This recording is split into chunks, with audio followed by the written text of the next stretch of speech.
All right, everybody, welcome to another Tie Guy Jeopardy night. Tonight's Jeopardy is going to be brought to you by Tony. Tony's going to run it. He come up with all the questions. So when you Gonna get be a laugh at fun. all of us, it's because he made it really easy for a genius and really hard for us mortals. No, there's some good ones. There's some hard ones, but there's some good ones. But tonight, playing, I'm going to actually get to play tonight. We're also going to have Will ND play. We got Mike Fort. Go blue. We got Hillbilly Skeptic. Go We Cats. got Jeffrey. And we got Joey Foster. How's everybody doing tonight? Doing good. Doing good.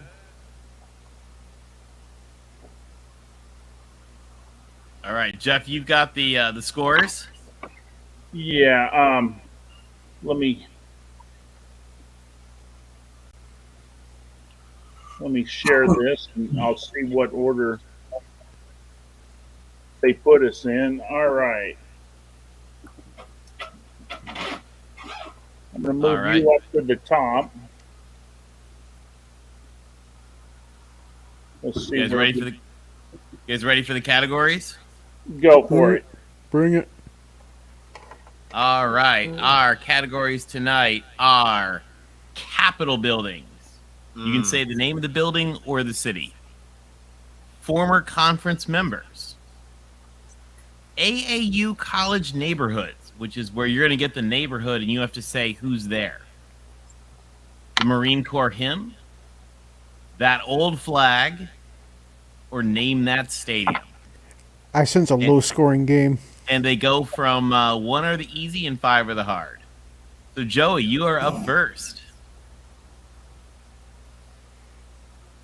Oh, we lost Joey. We'll get him back in a minute.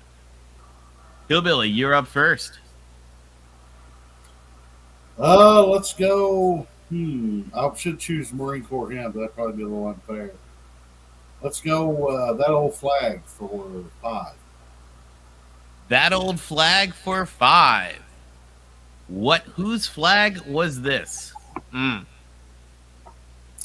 jeez.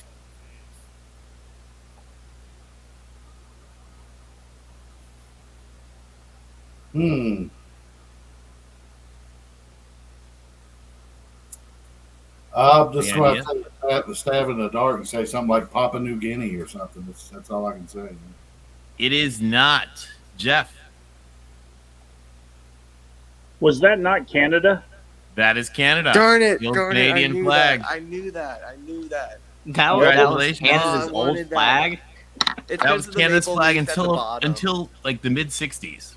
Wow. And you can see the maple leaves actually. Yeah, that gives it away. Mhm. Oh, yeah, I didn't notice that. Where's There you Canada? go. All What? right, Jeff, you're up. Let's do former conference members for 3. Former conference members for 3. This elite AAU member in Louisiana University was a Tulane. SEC founder and former champion. Yep. You Man, I think I could have got that one. I think we all could have got that one, but the They're SEC gettable. one, kind of a cheat. All right, Mike, you're up. I'll go Capitol buildings for 4, I guess. Capitol buildings for 4. Whose Capitol building is or was this? You can give the building name or the city.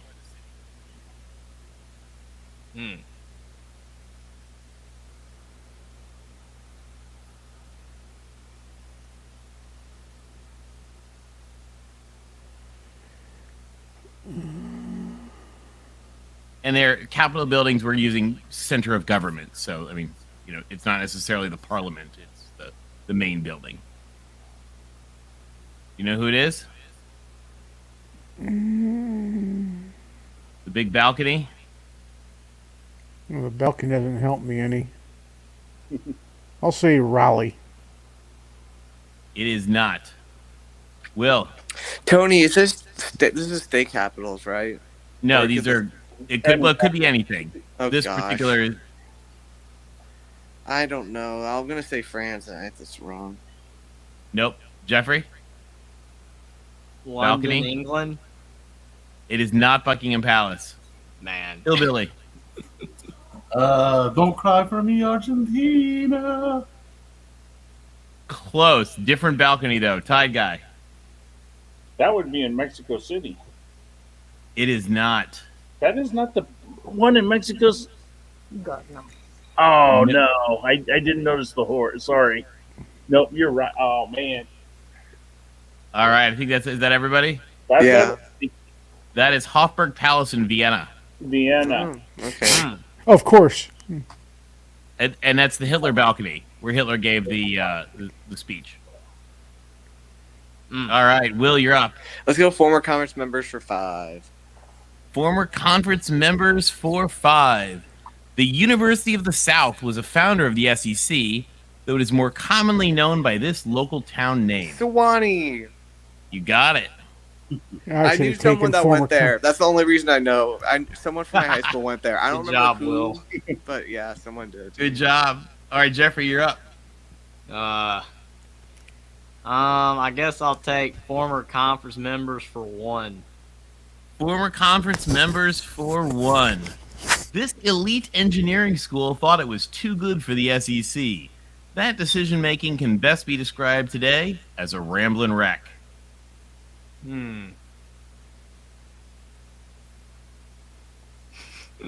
my Oh, God. man.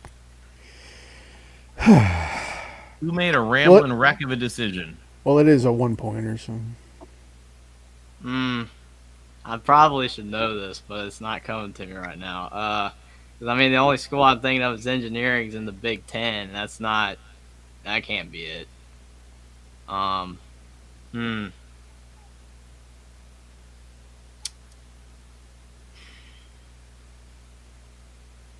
pass. I can't think. I should know it, but it's not coming to me. Joey? Who is it? Joey there? Joey, you're on mute? He has connection problems. Okay, no answer from Joey. Hillbilly, who is this? I have no idea. I'm gonna take a stab. Texas Tech. It is not. Tied guy? Jeff, unfortunately, Jeff's going to get this, so it ain't going to get to me. That would be Georgia Tech, Ramblin' yeah. Wreck. A ramblin' wreck from Georgia Tech and a hell of an engineer. Georgia Tech. Yeah, because The Ramblin' Wreck is what makes it 1-pointer. Yeah, because they're the yellow jackets. They wreck everything. Okay. The ramblin' There's wreck, like a the bunch fight of song whole is bunch of I'm a yellow ramblin' wreck jackets. from Georgia Tech and a hell of an engineer. Yeah, okay, it makes sense. All right. All right, got is me Joey there. back with us? Nope, I don't think Nope. Joey's with this yet. All right, Hillbilly, what are you going for? Let's go Marine Corps hymn for 3. Marine Corps hymn for 3.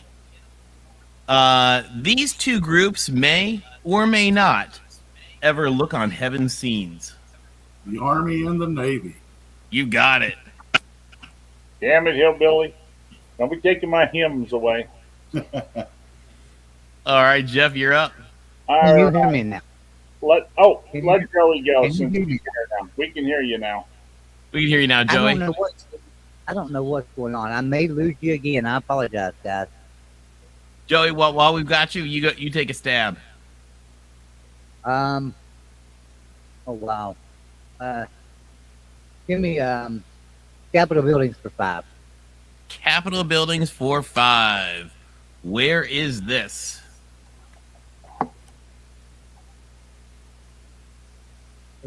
That's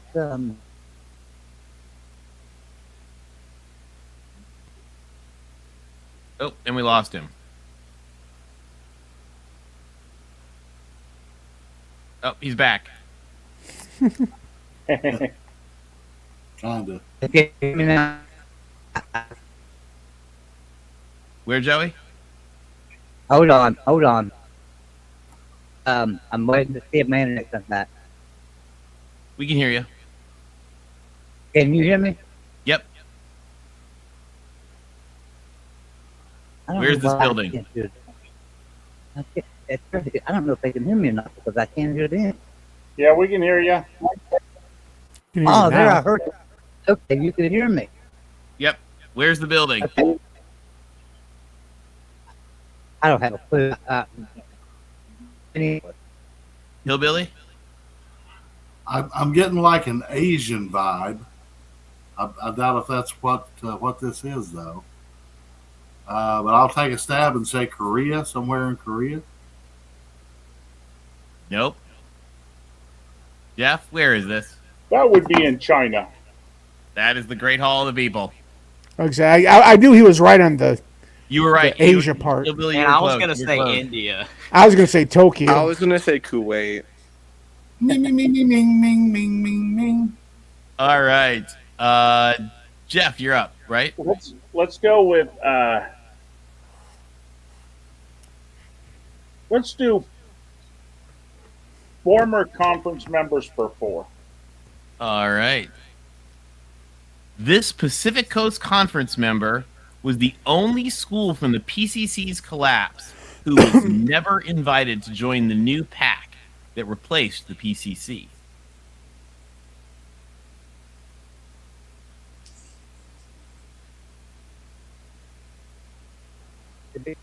Was that Idaho?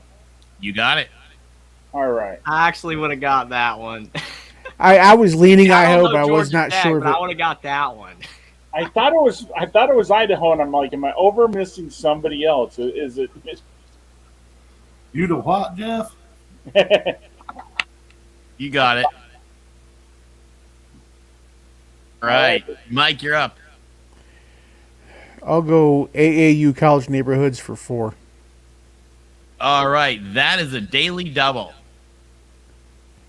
How many Cool, I points get to does go he to- have? Mike, None. Mike go for 4. He has 0, unfortunately, right now. Are you going for all 4? Yeah. I'll see if I can go in the negatives. All right. There are 2 AAU members in Cambridge. Who are they? One of them's pretty easy. I was gonna say is the only 2 schools I can think of in the Cambridge area are Harvard and MIT. You got it. Right, yeah. Congratulations. Cool. Yeah, I only would have known one of those. See, they're not that hard. They're all that MIT hard. would have been a good guess, but I don't know if I would have guessed that. Good job. Thank you. All right, Will, Well, you're there, up. there goes my chance at a negative. Let's go AAU for 3. AAU for 3. Morningside Heights. Oh gosh. Okay. Well, I'm glad I got You Cambridge. guys got the 4. That one I have no clue. Morningside Heights. I feel like I'll know the school.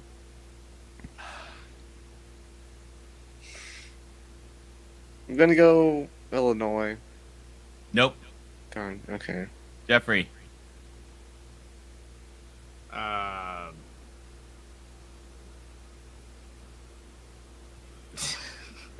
Purdue. No. I don't know. Joey. You guys were not Sopranos fans. Go ahead, Joey. Who's in Morningside Heights? We can't hear Joey. Hillbilly?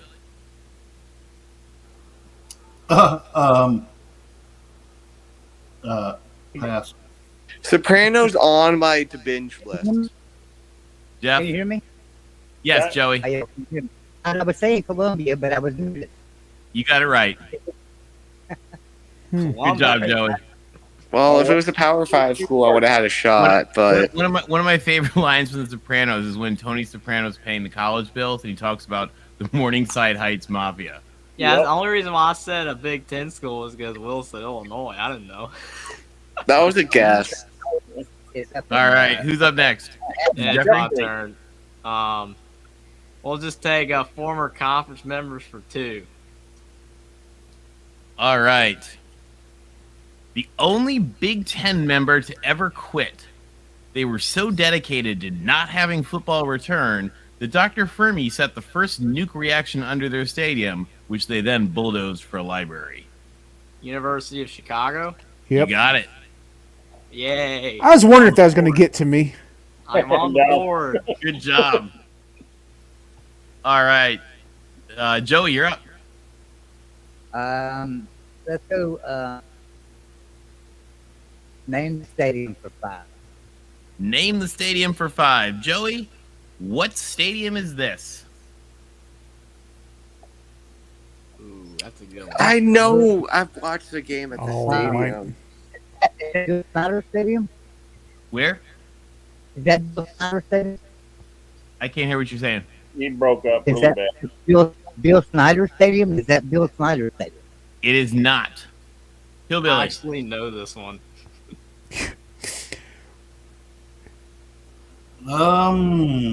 Well, there's a good chance we'll get to you, Well, Jeffrey. if you put that blue square in the middle of all of them, I'm going to say Boise State for all 5 of them. No, Hillbilly, yeah, where is this? I don't know. Or, Hillbilly, where is this? No idea. No idea. Jeff, take your 5 points. Who is this? Come on, get the mate. Damn it.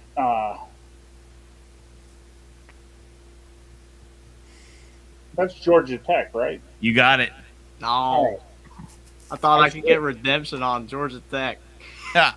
Why is it that strange shape? Is it like around traffic or in other? I think it's because where it is in the neighborhood.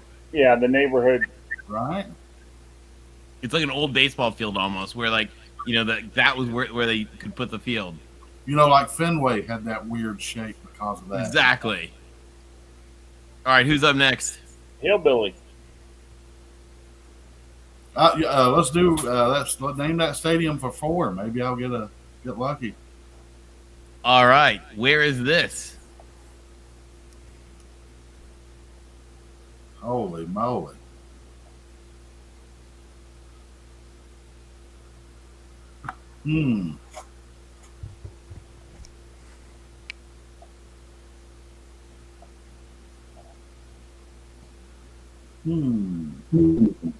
It's big.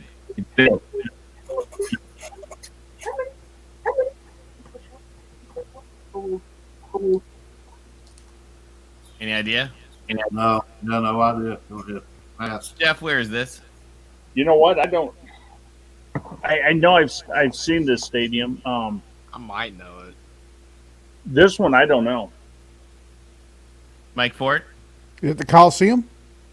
It is not. The Coliseum No. is like giant Olympic arches in the end. Yeah. Oh, yes, right. Will, where is I this? know this. I know I've seen this stadium before. You absolutely have. Penn State. Nope. Darn. Jeffrey, Virginia Tech. it is not. Man, I thought it was Virginia Tech. Joey, Oregon. where? I think he said. I thought he said Oregon. What did you say, Joey? Oh, we lost Joey. Pew. Is it Joey, you Utah? back? Where is it? I said Oregon if you didn't hear me. Oh, no. It's Nebraska. Are we done with everybody? Yeah. Nebraska. Oh, Yeah. I thought it was Virginia Tech. Well, I have the right Nebraska. conference. Oh, you guys disappointed me. I thought you guys would get that one. I thought we had enough Big Ten people. Mm. All right. we who's don't next? recognize Nebraska as a Big Ten team. Let's go Marine Corps hymn for 4. Oh, jeez. Marine Corps hymn for 4. All right. Here we go. What are the 3 places where the U.S. Marines fight our country's battles? In the land, on air, and sea. Well done. All right, that's a good one. You know, the Marine Corps is the only full mission capable force in the military. I do. I love the Marines. Thanks, man. That's why I love this category. We love you too, Tony. Thank you.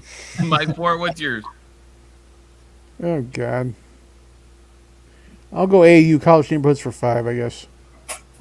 AU College Neighborhoods for 5. Montlake. Son of a bitch. Lake. I told you the 5s are hard.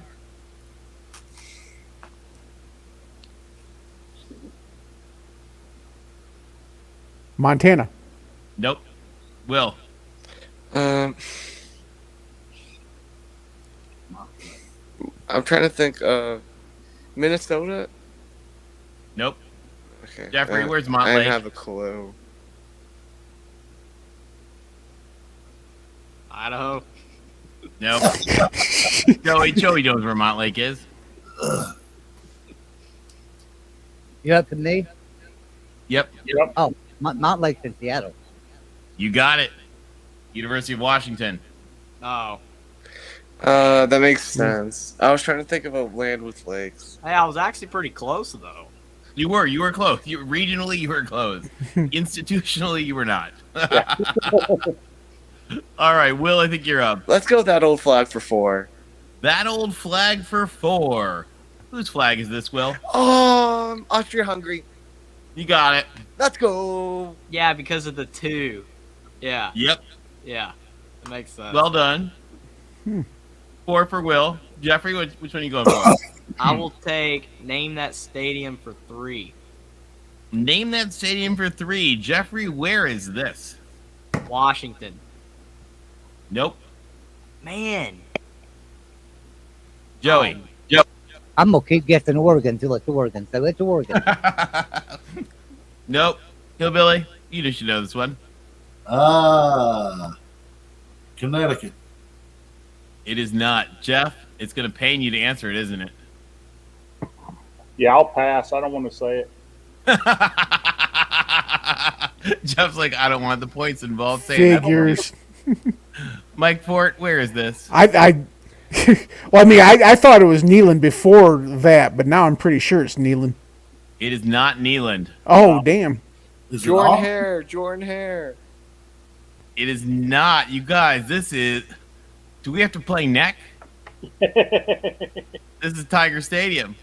Darn it. LSU. Wrong Tiger. Definitely. I Oh, so can't believe it's nobody got LSU. that one. I These are figured not Mike would easy. get it. That's why I passed it. I figured Mike would I get thought it that was one. Washington. Who's next? Is that Will? That was Will, so we're up to Jeffrey. No, All right, Jeffrey. I thought No. that was mine. So Yeah. it's Joey. Oh, I got no, that. Jeffrey did that. That's right. So we're Joey. Okay, Joey. Oh, yeah.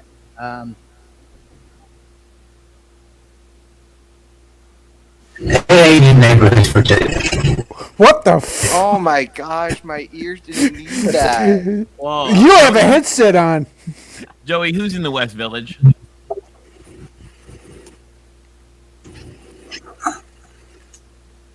I would know Westwood. I don't know about West Village. Joey? I don't know. Yeah, I can do it, but I keep going forward. My mic keeps going off for some reason. Okay. Okay, West Village. West Village. That's in Newport too, but Syracuse. Nope. Hillbilly? NYU. You got it. 2 to Hillbilly.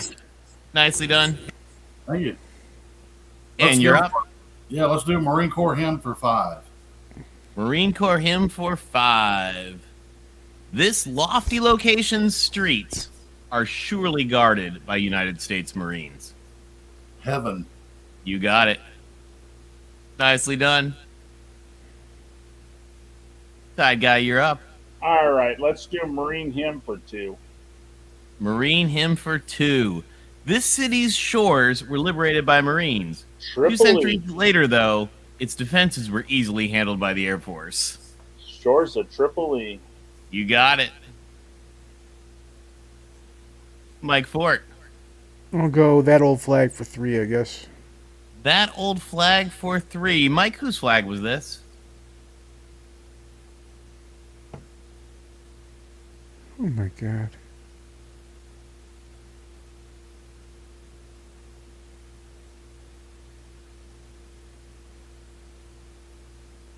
Korea? It was not. Will, whose flag was I this? think it's Yugoslavia. You got it. Yeah. Wow. Nicely done. Get some No Tito's way. vodka. Jeez.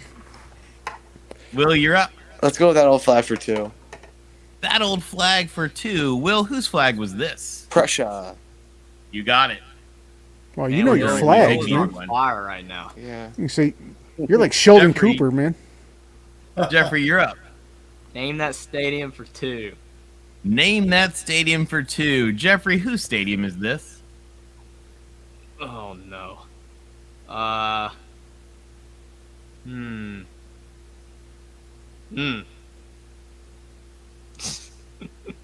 Look at it closely. The answer is there in many ways.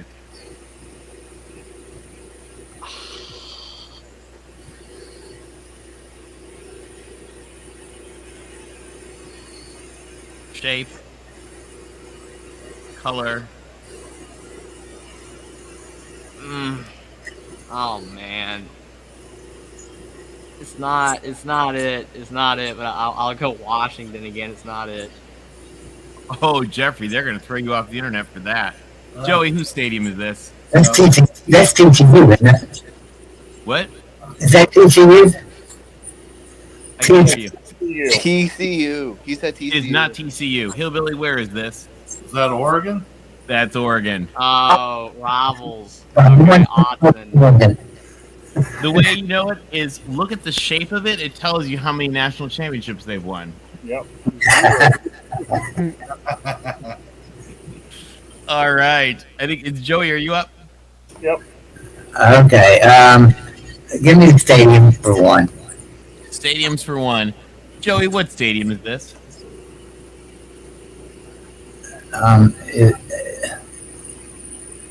Is that Michigan? It is not. No, it's not. Hillbilly? Oh, gee. That's the like the Rose Bowl or something. You got it. Well done.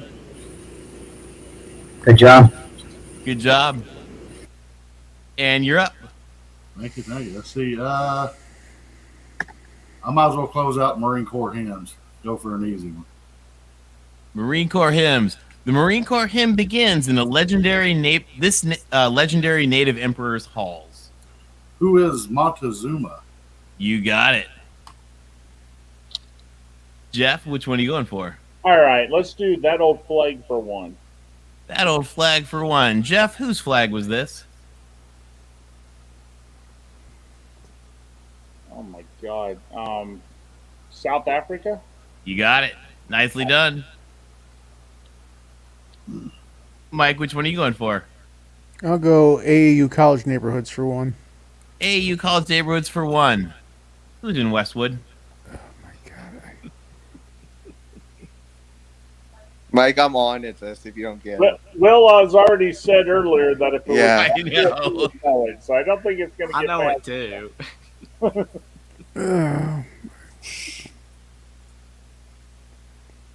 I don't know, UCLA. Darn Got it. it. Nicely done. Yep. That's easy, man. That's a good one. I was not sure, to be honest. Oh, you did good. Well man. done. You got it. Will, which one are you going for? I'll go Capital for one. I probably won't know two or three. Oh Will, gosh. where is Oh gosh. The one I'm going to know. Jeffrey, do you know? I don't know. Maybe. Okay. I've seen this before. I cannot think of where it's from. I'll go. Well, I'll go Buckingham Palace. It's probably not that. It is not. Jeffrey, Yeah, where is okay. this?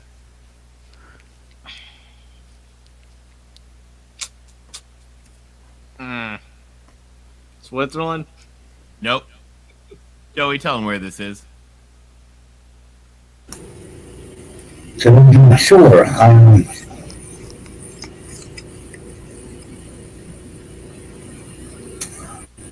I really don't have a clue.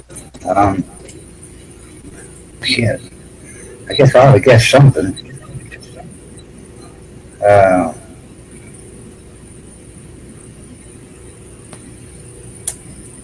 Yeah, I don't know. I don't know what to guess.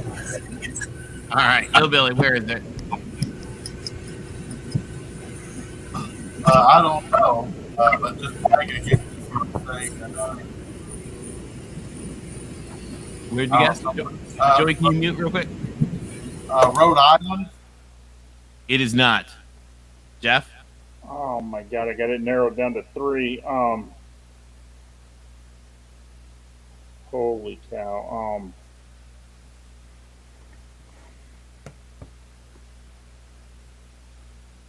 It's not the Dutch. Is it the Dutch one? Nope. Damn it. Mike? I was thinking there was The Hague. Nope. Is that it? Yep, because Will started it. It's the Reichstag in Berlin. Oh, So it's Germany. That was It a was. 1-point question too. Yeah. Jeez. Well, it's because the Reichstag kind of famous. yeah, a little bit. All Thing. All right. You want two? Who's next? Is that Jeffrey? Jeffrey. I'll You just want two take or three? Capitol buildings for 2 then. Capitol buildings for 2? Jeffrey, where's this one?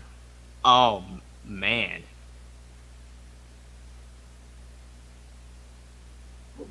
Uh. Hmm. I used to work across the street from it. So it's in Los Angeles. No, it's not. It's in another country. I mean, I would probably just say something like Ukraine or something. I have no idea. It is not. Joey, where is this? Can you hear us, Joey? Am I echoing? Where? Am I echoing any? Can y'all hear me? We can hear you. And kind of, yeah.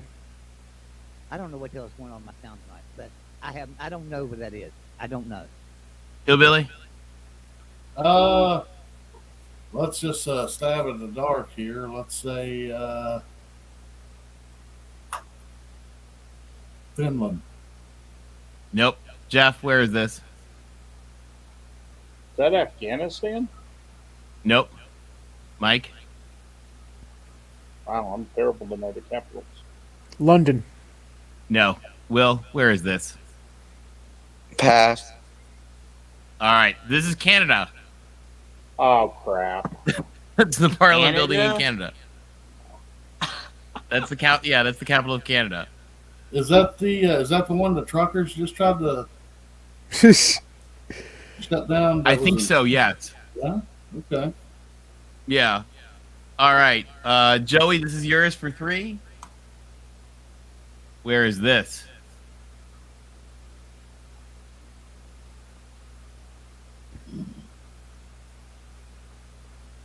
You know?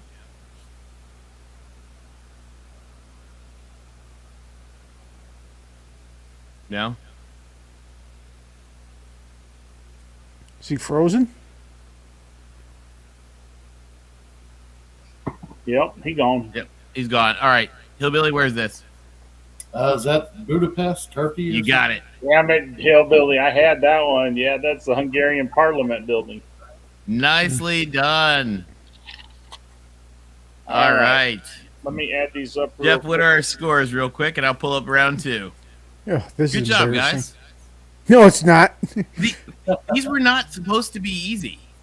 I think I got one question right, so at least I'm on the. I think I got 2. There you go.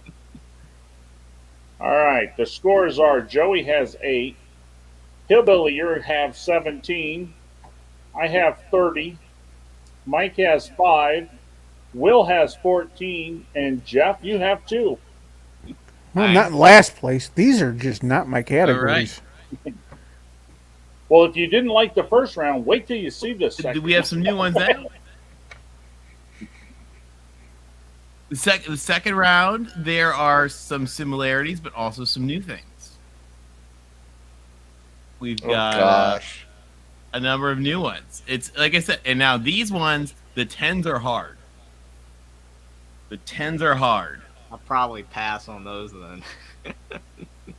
All right, our categories. This is a good one for travel dorks. Name that plane. So those are pictures of a plane. You tell us what kind of plane it is. Like, is that a, whatever. Iconic skyscrapers. New airport names. Name that flag. Those are current flags. Famous ocean liners. And former mascots. I think I know which categories can get taken pretty quick. All right. Joey, you are up to bat first. Okay, let's go. New airport names for 6. New airport names. Now, let me ask something. Is that any better? I just unplugged all of my sound equipment. Much better. Is that any better? Yeah. Okay. Yeah, Much very. You're perfect right now. All right, Joey. Orchard Field Airport, renamed after a Orchard- heroic World War II pilot who was also the son of a famous mob lawyer. What is it today? Orchard Field Airport.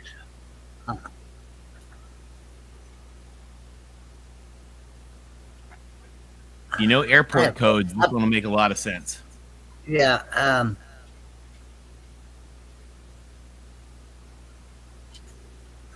I know that because it's Orchard Field. It's pretty much the same airport code. I think it's O'Hara. Isn't it? It's Orchard Field O'Hara. You got it. Good job. It's why O'Hare is ORD. That's the Chicago one, right? Yes. Okay. All right, Hillbilly. Let's do name that plane for 6. Name that plane for 6. Hillbilly, what kind of plane is this? That is a 727. Nicely done. Jeff, you're up. Let's try former mascots for 6. Former mascots for 6. They replaced their Aggies nickname as the Staters, but a sports writer unilaterally didn't like it and just decided to give them a Peloponnesian mascot instead.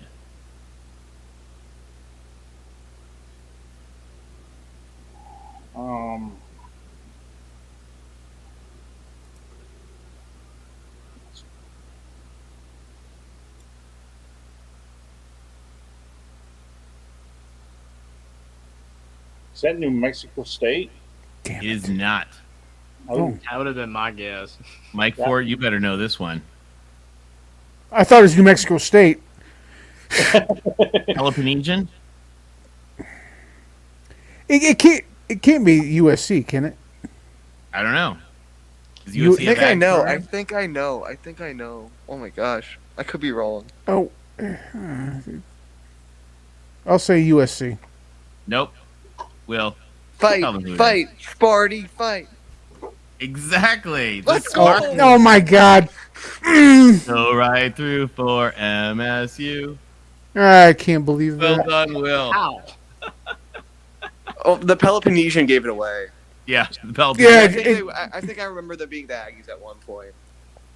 see, and I didn't remember MSU being the Aggies, and when I you didn't put either. pictures, I'm like, well, that sounds like MSU, but Well, I know they used to be Michigan Agricultural College, but I never made that That's connection. why. That's why. Yeah. Yep. All right, who's up? Is that Mike? You're up. Yep, Mike. Oh God! Iconic skyscrapers for 8, I guess. Iconic skyscrapers for 8.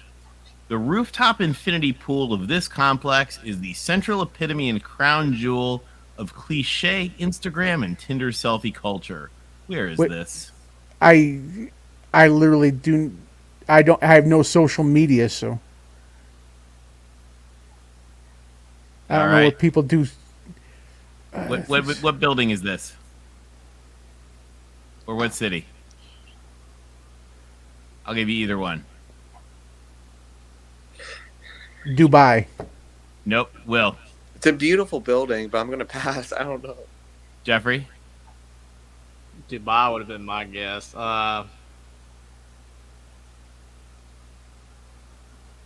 Mumbai.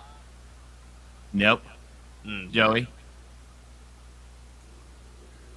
Yeah, Joey will know I this don't one. have. Yeah, I don't know where that building is. Don't have a clue. Hillbilly? I'm going to take a stab and say Hong Kong. Close, but not quite. Jeff, where is this? I was going to say Singapore. You got it. The Marina Bay Sands. Nicely done. Man, that Jeez, makes this is a runaway. All right. Who's up Will. next? Will, you're up. Let's go former mascots for 8. Former mascots for 8. This is a daily. It was supposed to be a daily double. Will, how much you betting? Will's got 20. Join my tennis conference. Bet it all, Will. I think I know, but I don't know. How much you wagering, Will? You got 20 points. Who else is in Montana's conference?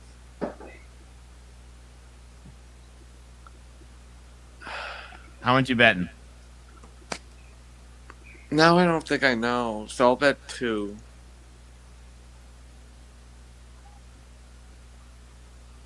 This newly seized and upgraded normal school went by the Grizzlies, but had to change it when they asked to join Montana's conference because that mascot name had already been taken.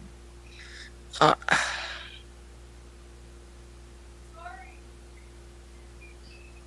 was thinking Missouri State, but they're not in Montana's conference. They used to go by the Grizzlies, but had to change it.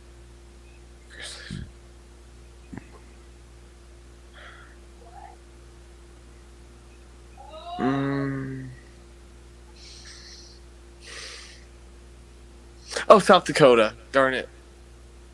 No. Oh, okay, never mind. I feel better now. UCLA. When Montana was in the Pacific Coast Conference, they were the Grizzlies. Because Cal was the Bears, so they were the Grizzlies, so they had to change it to Bruin. Oh my gosh. I'm just glad Finney made You these so probably easy. told me that at one point, but I didn't remember that they were in the PCC. All right, I'm just Jeffrey. glad Tony made these so easy. I guess former mascots for 2. Former mascots for 2. You should know this one. The only thing they hate more than fun is being reminded of their old mascot, the Indians, which they had appropriately voted to replace as robber barons.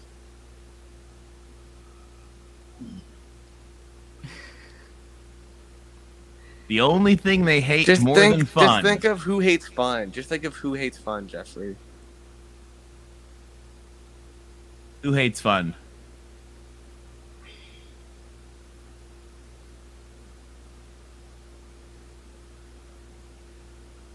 Ole Miss. They also hate fun, but no. Yeah, they also hate fun. It's just a different one. It's a different one. Joey, who hates fun? No, Jeffrey, no. That would be Stanford and the Stanford tree. Stanford tree That loves would be fun. the Stanford tree. You got it. Stanford. Oh man. Stanford were the Indians. All right, Joey, you're up.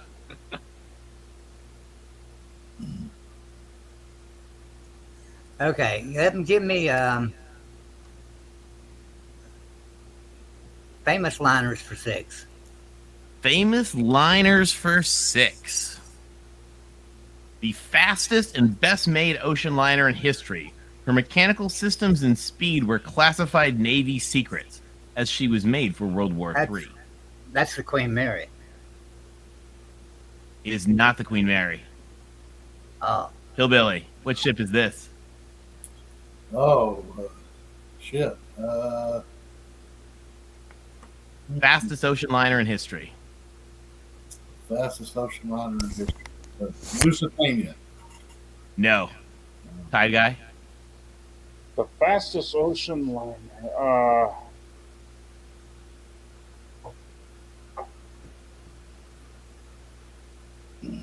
Trying to think of the name. Was it?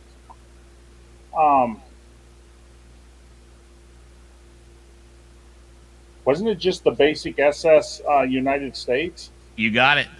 Okay, I was trying to think if they had a different name for it or. No, it's the United States. It's still in Philadelphia, by the way. It's right across from IKEA. Riding out if anybody goes to Philly. All right, who's next?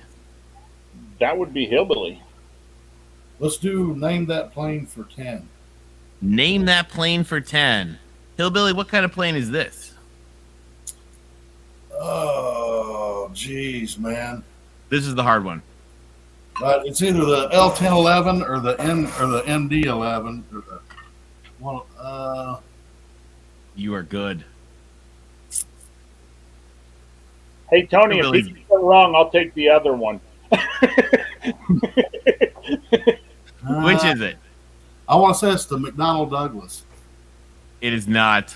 It's the Lockheed. Yeah. It's the LB11 then. Yep, it's the L1011. The Okay. Lockheed, yeah. The TriStar. Hillbilly, that was so good. Well done. You knew them both. I love it. Hillbilly, thanks for that. Yeah, because Jeff needs the points. Jeff, which one are you going for? Let's do name that flag for 8. Name that flag for 8. Jeff, what flag is this? That would be NATO. Nicely done. I was awarded the NATO medal, by the way. That's cool. Congratulations. Operation Allied Force was the first time NATO ever declared war. You know, like we had the Yugoslavia flag there earlier. We went and turned that place into a parking lot. You did. Because I worked in Kosovo for a little while. Yeah. That's awesome. Yeah. All right, Mike Fort, you're up. Oh, great. Famous liners for 2. Famous liners for 2. The fastest ocean liner built at the time, her torpedoing by the Germans in World War I sparked U.S. outrage for attacking an innocent ship, despite the curiously explosive cheese in her cargo. Is that the Lusitania? That's the Lusitania. Nicely done. Yeah, I got something at least. Good job, Mike. Good job, Shut Mike. up. Yeah, quit the pity party. Yeah, Will, I which one would are you have going done that for? because of World War One. Let's go former mascot for 4. Former mascots for 4. They may have gotten rid of Montezuma, but they didn't change their actual mascot. Oh gosh. I don't know what Montezuma is, so I'm kind of Oh, I know this one. Syracuse, maybe. Nope, Jeffrey. Okay. Who's this?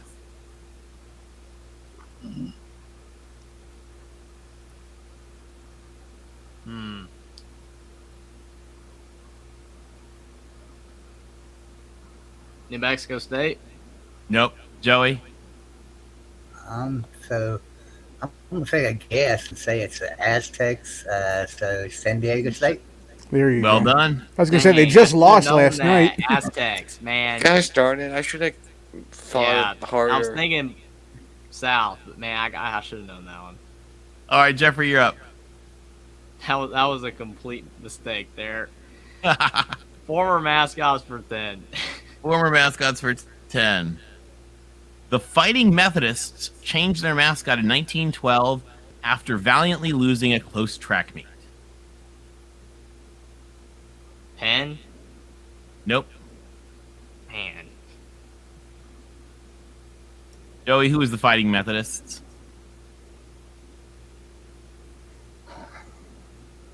Yeah. I'll guess and say Northwestern. Nope. Hillbilly? SMU. It is not. I would have been my other guess. That was a good Guy, guess. you know who the Fighting Methodists were that changed their mascot in 1912? Wasn't it USC? It was. They wrote, "The Methodists fought like valiant Trojans" in the paper the next day. I'm Man. surprised nobody got that one. Good job. All right, Joey, you're up, I think. Oh, great. Give me famous liners for 8. Famous liners for 8. Probably the finest liner ever built. She was seized by the U.S. Navy during World War II, who accidentally set her on fire, where she sadly sank at her pier in New York Harbor.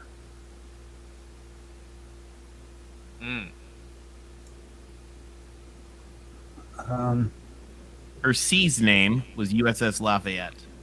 What was her real name?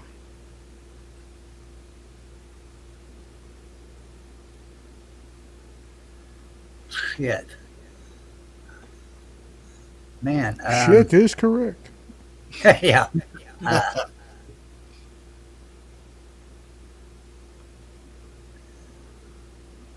I don't know.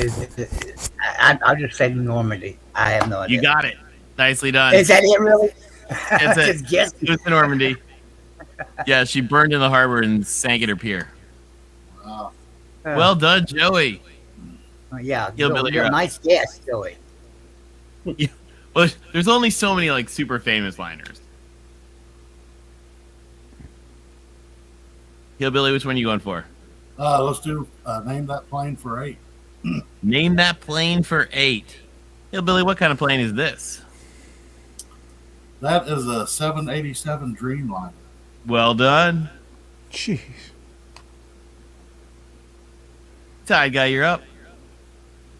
Oh, let's try iconic skyscrapers for 6. Iconic skyscrapers for 6. Towering over Grand Central Station and straddling Park Avenue, this iconic tower was built to be the flagship headquarters for Pan Am and once had an infamous helicopter roof crash on the roof that ended that service. What is it today? You know what? I have no idea.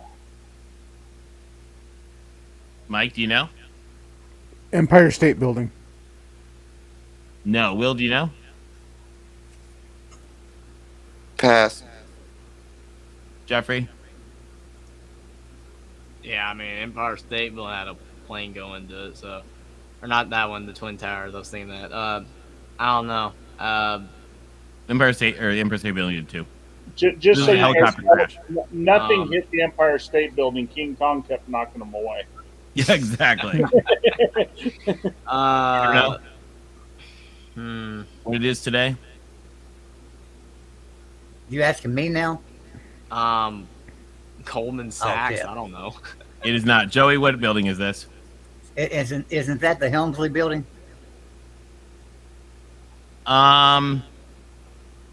You know what? I'll give it to you because the Helmsley building is also part of that. It's part of the complex. It's the MetLife building. Okay. But you get it because the Helmsley building is part of the complex. Yeah, Hey, I kind of was close. It was money related what I said. it was. You were close. All right, who's up next? Mike. Mike. Oh, God.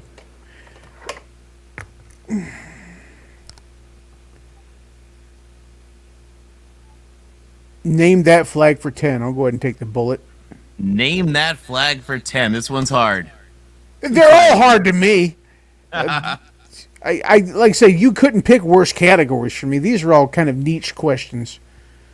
Sorry. Whose flag is this? Zimbabwe. Nope. Will, do you know?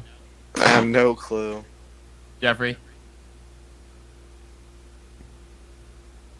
The Maldives. It is not. Joey?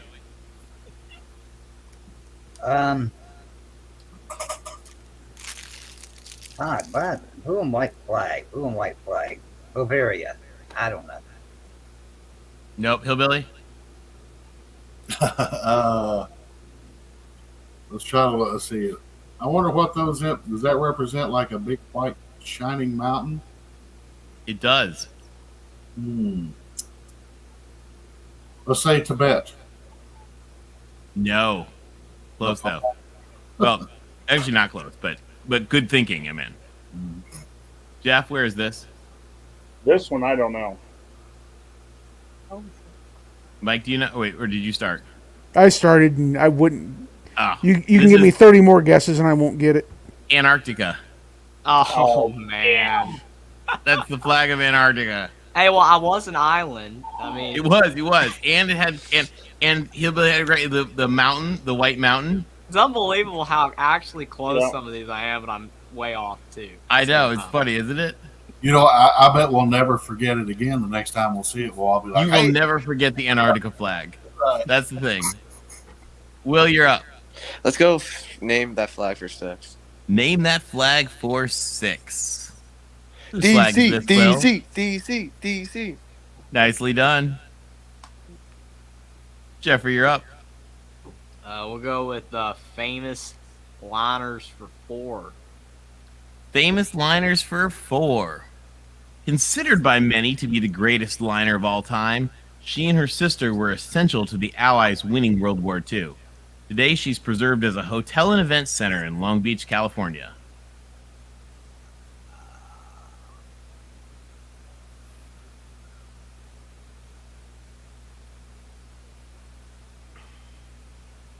I think she might actually be closed and bankrupt, but she's still there. Is it something like what someone said earlier, Queen Mary or something? You got it. Well done. I wouldn't even have known. I just guessed 'cause someone said it earlier. You got it. Everyone. Congratulations. Hey, it don't matter how you got it, you got it. Exactly. Well done, Jeffrey. Thank you. That wasn't getting by me, by the way. 'Cause I Oh, said Joey, that a I while knew that ago. was. I said that a while ago, but that one only had 2 stacks. That one had 3. I knew that was it. So I just said Queen Mary 2 just because I've been running out of ships. yeah. Give me new airport names for 8. New airport names for 8. Stapleton Airport, where the movie Die Hard 2 was filmed in the snow, but not where it was set.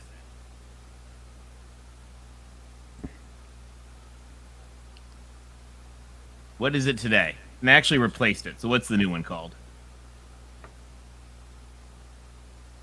I don't know why my thing keeps muting, and it does it every time. Stapleton Airport is Denver, isn't it? Yep, you got it. My mic keeps Denver muting. International's the new one. I don't know why it's doing that. Wait, what? I don't know why my mic keeps muting. I'm sitting there saying it's Denver, isn't it? And you're like just sitting there, and I'm like, it's Denver, isn't it? It was my mic kept mute. It was mute. You got it. Nicely done. Is that Hillbilly up? Name that Hillbilly plane up. for 4. Name that plane for 4. Hillbilly, what kind of plane is this? I've actually worked on that bird. That is an Airbus A380. Well done. Side guy, you're up. Let's try new airport names for 10. New airport names for 10. Great West Aerodrome, the largest and most famous of this capital city's 6 local airports.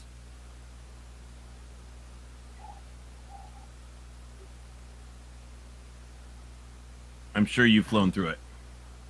I'm trying to think. I know I've been there. You're going to kick yourself. London. You got it. Which one is it now? Um, You'll give you the points. I'm trying to think what they call it now. So I only know one airport in London. We're giving it to him. It's Heathrow. Yeah, Heathrow is the only one I know. Yeah, Heathrow was the only one I knew. It's Yeah. Heathrow because he knew it was London.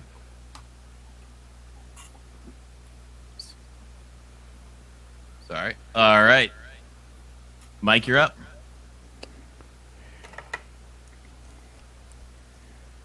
Iconic skyscrapers for 10. I'll just Iconic get- skyscrapers for 10. So this one I've told you guys on this show before. Oh, It's not really called Nakatomi Plaza, though tourists still clamor for pictures of it. 30 years after the evil Hans Gruber made it famous. What's Yeah, the building really called? No clue. oh, come on. We were just talking about it the other day. They gave us the name of it. Yep. Yeah, I Will? can't think of Pass. it. Jeffrey.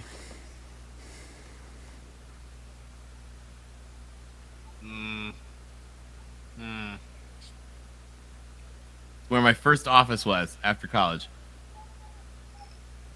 No? I don't think that helps. I'll pass. Joey? Yeah, I'm thinking.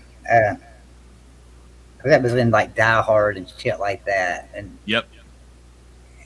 yeah, I'm thinking that it's just. I'm trying to think of a real fancy name, but I don't think it is fancy name. I think it's just Fox Plaza, isn't it? You got it. Good Well deal. done. Good one. No way. All right, who's up? I think it's me. That would be, yep. Let's go name that flag for 4. Name that flag for 4. Will, whose flag is this? Oh, I believe it's just the United Nations. Yep, you got yep. it. I Okay. would have known that one. I was Jeffrey, overthinking you're it up. for a second there. Nah, we'll go with name that flag for 2. I knew Name the that 4 flag- one, so we'll see if I know the 2. You should know this one. Oh my! Oh my god! Oh man! Got it. Who is this? Brexit.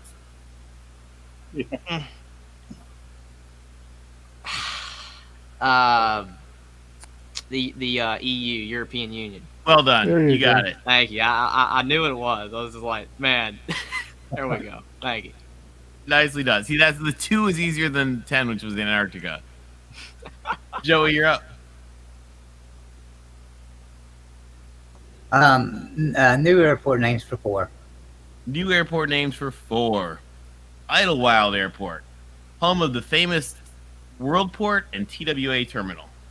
Yeah, that's JFK. You got it. Hillbilly. Let's see here. Let's go for famous liners for 10. Let's close it out with a name. Famous liners for 10. One of the greatest ocean liners of all time, she lost both of her sisters. Titanic to an iceberg and Britannic to a mine in World War I. But she still persevered as a legend. Mm. I'll give you the hint. It's just what the class was named after, too. The Titanic, the Britannic, and the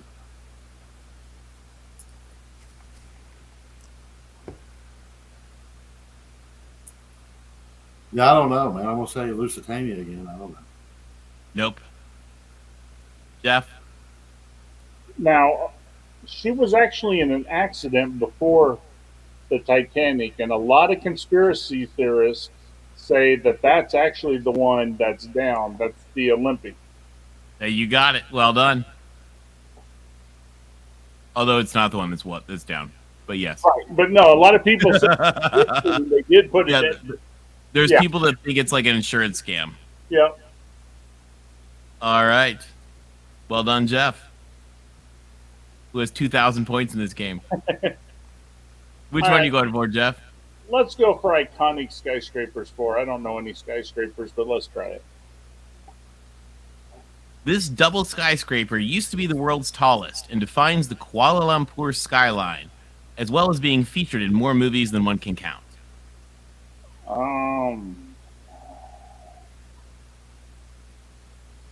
Don't know. Mike? Pass. Used to be tallest in the world. Pass. Joe? Pass. Jeffrey? I'm trying to remember where that is. That Kuala. It's in Kuala Lumpur, Malaysia. Malaysia. That's it. I knew it was one of those. Yeah, I'm not gonna know it all. I remember this was a Mission Impossible Ghost Protocol, but I don't remember the name. Yeah, I'll pass. I have no idea. Joey, where is this? That is the Petronas Twin Towers. You got it. Well done. All right. Mike, you're up.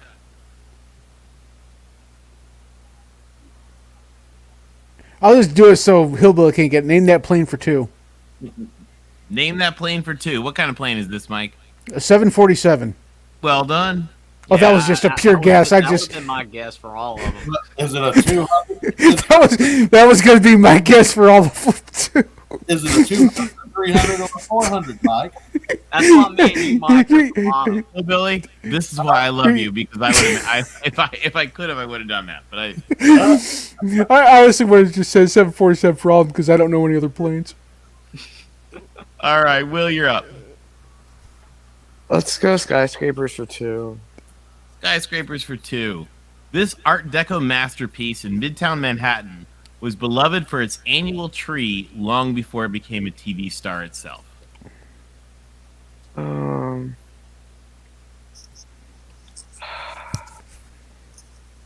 Radio City Music Hall.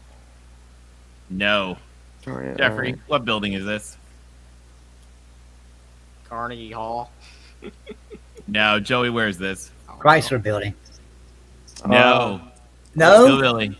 Oh, shit. Midtown Manhattan. Beloved for its annual tree long before it became a TV star itself. Oh, man. I know what it is. Now I was looking at the damn building.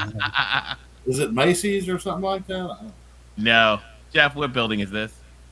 I just want to duly tell everybody that I hate New York, and I don't know. Mike, where is this? What building is this? Empire State Building. I don't know. Nope. Wait, Will, did you start? Yeah, I started. 30 Rockefeller Plaza. This is Yeah. 30 Rock. It's Oh. but it is Rockefeller Center. We all You know got that's it. where they like the damn Christmas tree. Exactly. That's bad. I should have known that. Same. I should have known that. All right, Jeffrey, you want to do airport names for two? Yeah, it's all about the only choice I got. Orange County Airport. It was renamed after a beloved USC football player. LAX. No. No. What player was named LAX? I don't know. Los Angeles. OJS, come on, OJS. Oh, OJ Simpson. What? They should have. They should have. They should have. No, they couldn't because it would have been a slow takeoff. It would have been. You wouldn't have gotten enough height to take off. Or Yeah, enough. a lot of taxi enough and lift. that much. All right, Joey, John Wayne Airport. Yeah. you got it. John Wayne. I would have gotten that one. I should have picked new airport names. Well, shouldn't it be something like Marion then? Isn't that his real name? Yeah, Marion. Yeah.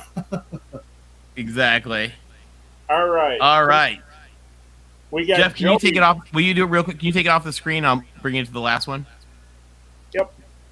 Joey, you have Perfect, 62 points. Hillbilly, you have 35 points. I have 92 points. Mike has 9 points. Will has 30 points. Jeffrey has 8. Since it's my show, I'm not going to answer the final Jeopardy. You guys have fun, and let's see who wins. All right. Okay. You wanna put I it back still up? won't have a chance. Here we go. Here's Final our Jeopardy. category. Oh God, Famous buildings. one. Put your bets in there. Put them in the private chat. Is that everybody? That's All right, are everything. you ready? Jeff, you should put it in for double or nothing. All right, I'll go all. Yeah, all of it. All right, guys. Here is the famous building. You have like 15 seconds to figure out what building this is. Oh gosh. Damn it, I love this building. Famous building. Doesn't look like anything special. It is. You guys all know this building. Yeah. Because of the water tower, damn it. All right. Type it in the private chat. And on 3, Oh. here we go. Well done. Area 51, I like it. All right. Joey, Tide Guy, and Hillbilly all got it. Well done.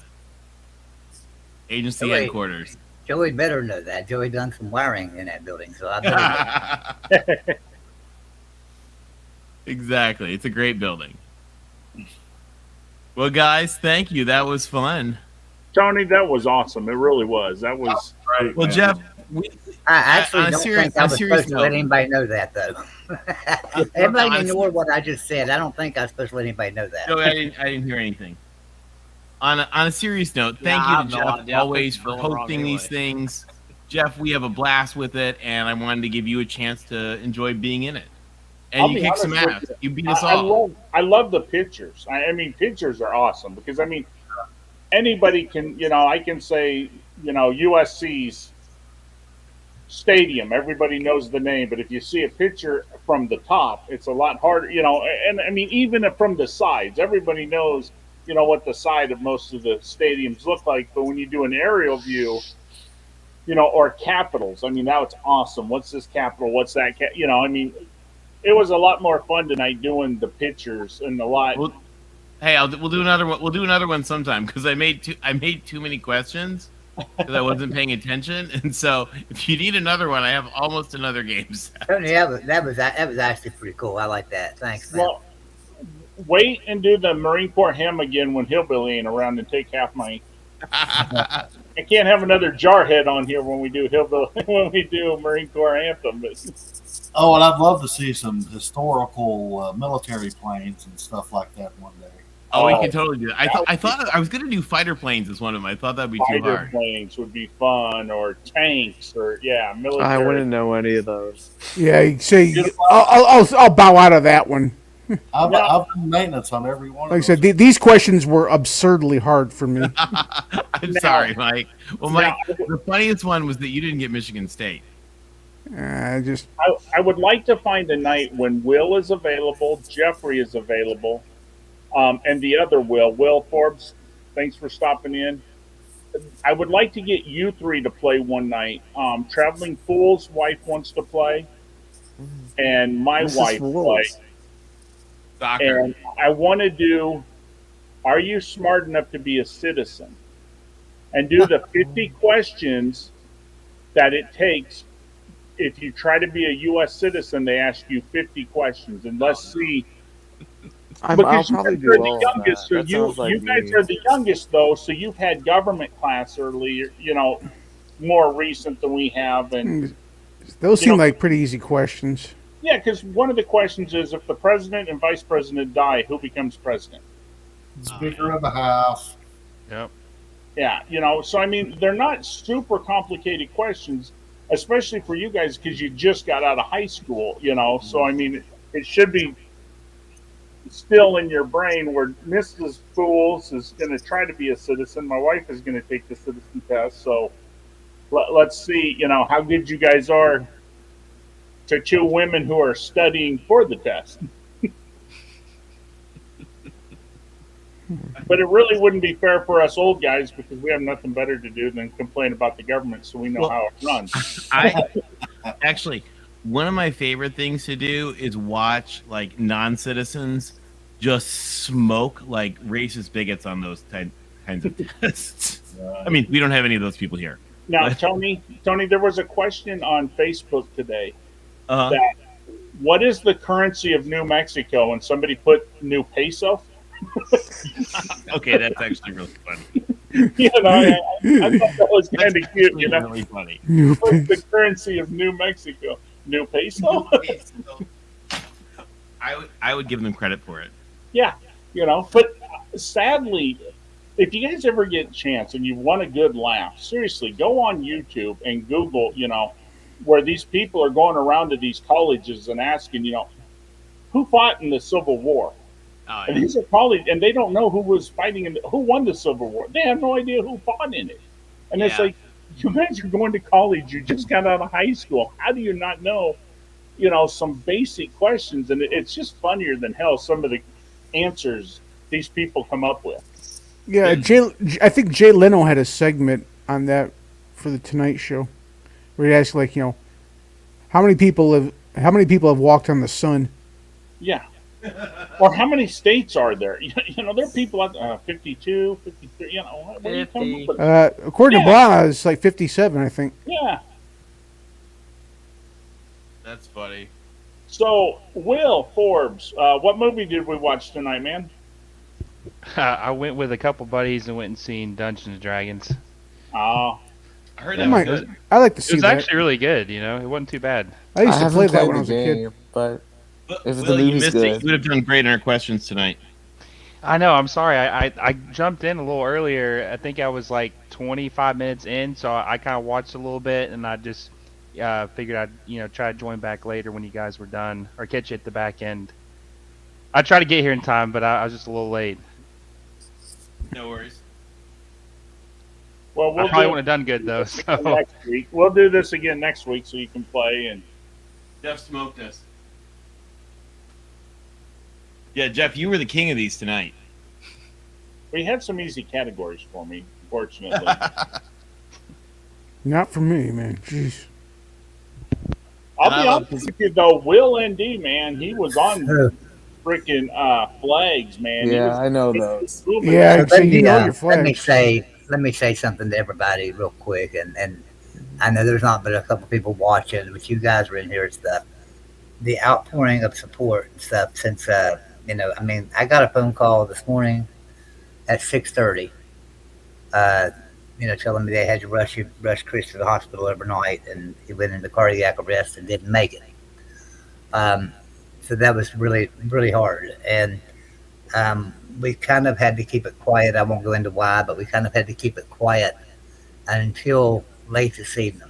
So wasn't able to talk to anybody, wasn't able to let anybody know. And I kind of ignored phone calls all day because I didn't want to have to lie to anybody. I didn't want anybody to say, hey, Joey, is Chris going to put a video out today? And me have to lie to him and say, I don't know, I mean, so I just like ignored phone calls and stuff all day, ignored text messages, and just kind of like, you know, sit here and, well, honestly, I just sat here and cried most of the day. But the outpouring of support since I had to post that on Twitter and everything and stuff has been crazy. I want to thank everybody for their support and stuff. And you know, who knows what the future holds? Um, I know it's in God's hands, and there's nothing I can do about it. And we'll see what the future holds of things. But Golden Voodoo was a special guy, and made a special channel.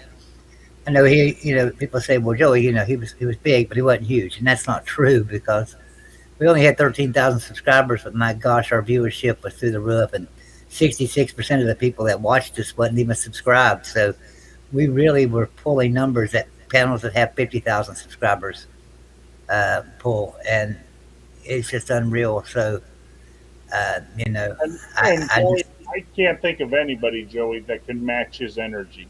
I no, mean, no, the energy, the passion. I mean, that guy, you know, we might not always see eye to eye, but I always wrote Chris and told him, even though I don't agree, and you're a great guy. I always wished him well and wanted the best for him. And I tell you what, man, that guy could put out a video like nobody else. That So guy's energy is Sunday amazing. morning, he called me, and sometimes I'll do a live show on Sunday, and I had already planned on doing a live show talking about the state of Golden Blue Dude and the shape we were in, and on Sunday, and he called me Sunday morning, and he just wasn't feeling good at all, and I said, okay, man, we'll get some rest, and we touched base on everything, of what was going on within the business. But believe me, it's a big business. And I said, it's cool, man. Just get some rest. So he woke up, I guess, somewhere around 2, and he called me and he said, man, I am just so sick. I'm not gonna be able to make a video today at all. And he said, and I don't know what I'm gonna do. And now that's not like Chris. Chris had COVID not once but twice and ran fevers of 104 and 105 and still made his videos. I mean, I've seen him sick as a dog and still make his videos. So I knew it wasn't good when he told me he couldn't make videos. And I said, look, man, one day without a video is not gonna kill anybody. It's fine. Go to bed. Get some rest. Don't worry about a video. I'm gonna do a live show tonight. That's a video from the channel, so don't worry about it. So then yesterday morning, I tried to call him or tried to message him to ask him if he's feeling better, and I didn't get an answer. So then I called him, and I didn't get an answer. All day long, I texted and called him and got no answer. And that's unlike Chris. We talked 100 times a day. So I knew he was really sick, just wasn't feeling good. And then, I went ahead and done the live show last night because I knew that he would want me to. And I went and done the live show. And then, like I say, woke up this morning, 6:30, with a phone call from his family that he passed away overnight. So, um, we all need to take care of ourselves, man. We all need to take care of ourselves. Bottom line. But thanks everybody for the great support and stuff. This community is awesome. Um, the GoFundMe page. Wow, I don't know what to say about that. Let's see where we're at on there. Um, Well, so Joey, this first, GoFundMe, let me, the Joey, GoFundMe let me page just has say, raised $7,238 since oh, seven that's thirty. wonderful. Joey, we are all here for you. We're so sad about Chris, but um, he is everyone's friend. but he's also your colleague, and we are here to help you with whatever you need. I appreciate that, and I've got a lot of support. And even WU, when they see my tweets, I started getting phone calls from people within WU. Even got a phone call from TCU. Um, so people loved Chris and stuff, and so the outpouring of support, not just in our community, right? We're talking universities and stuff. It's kind of amazing. It kind of shows you how kind of a reach he had. So yeah, it was a hard day for everybody, I'm sure. Hard day for me, and I can't imagine what his kids are going through. That's Yeah. that's who I feel. I feel bad for them too. Oh yeah. If it wasn't for Chris, I wouldn't have met you guys. That's exactly what I was about to say. I wouldn't know any of you guys if I hadn't tuned into his Big 12 expansion videos. That's funny. Tim Prangley just called me and said that exact same thing. He said, Joey, if it wasn't for you and Chris, I wouldn't even be on the air because I wouldn't go on the air until you drug me on there. And Chris assured me that it would be okay. And he said, and then you drug me to Mark Rogers. And he said, and now I got a show. He said, I wouldn't be doing none of that if it wasn't for Chris. And he said, and it's just amazing how people touch your lives and things and stuff. And so, probably the same way with you too, Ty Guy. I think Chris was probably the first show you come on, wasn't he? Yeah. Yeah, with Chris, because I met Chris actually through 365. All right. Because I met you and Chris both on 365. Because I used to have a lot more time than I got now, but from 3 to 6, I mean, that was always Sikkim 365. I was always listening to them, and then I hooked up with you and GBD, and GBD said one day, "Hey man, check out my video on YouTube," because I really wasn't on YouTube except for 365. I didn't go around to the different shows in that, and then I hooked up with GBD, and then I caught Mark Rogers, of course, and then Well, let me tell y'all a little story here. This is kind of a funny little story here. So the other day we had a video that went out 4 days ago, and it did not do very well. I mean, the views on it were really down, and Chris called me and he's like, "This thing's not getting any views. I don't know what's wrong." And he changed the title, he changed the thumbnail, and it still just didn't get very many views. And so what was funny is that a reminder went out about that video today to everybody. It's like Chris put that video out again himself to say, "Hey, I want better views on this video." And it picked up views like crazy. And then on top of that, every time I picked up my phone to text somebody to let them know or something or say something to them, I've gotten a text message from them first. It's like it comes in at the same time. So like David Smoke, I picked up my phone today when I seen David Smoke was going live, and I thought I really want to let him know, but I'm not going to let him know while he's going on the air. Plus, it's not been released yet, And David's a great friend. I can trust David, but I'm not going to let him know right now. So he was live when I had to tweet it out. But when I tweeted it out and everything, I went to pick up my phone again and to message David and let him know. And there was a message coming in from David. "Is that true, Joey? It was what you tweeted true." And I said, "Yes, David, it's true." And it's been like that for everybody. That everybody I went to message today. Mountaineer Paul was another one. I picked up the phone to message Mountaineer Paul, and I got a message while I was typing it from Mountaineer Paul. From Cooz's Corner, I got a message from Cooz's Corner while I was typing a message to him. Uncle Lou, he called me when I was getting ready to pick up the phone to call him.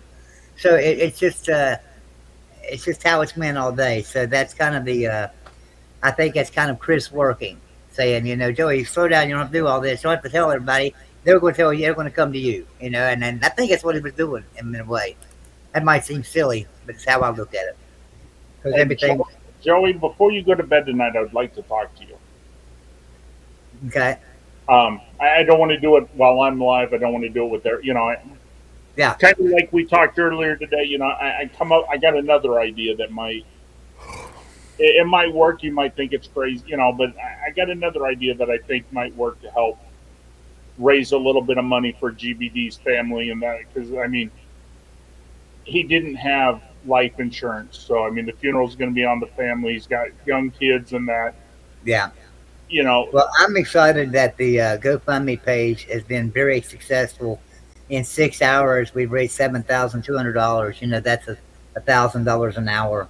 That's over 1,000 an hour, Yeah. and that's pretty amazing. Joey, you know And what? You know what story I thought of earlier? I was telling my wife this after you had let me know about the news.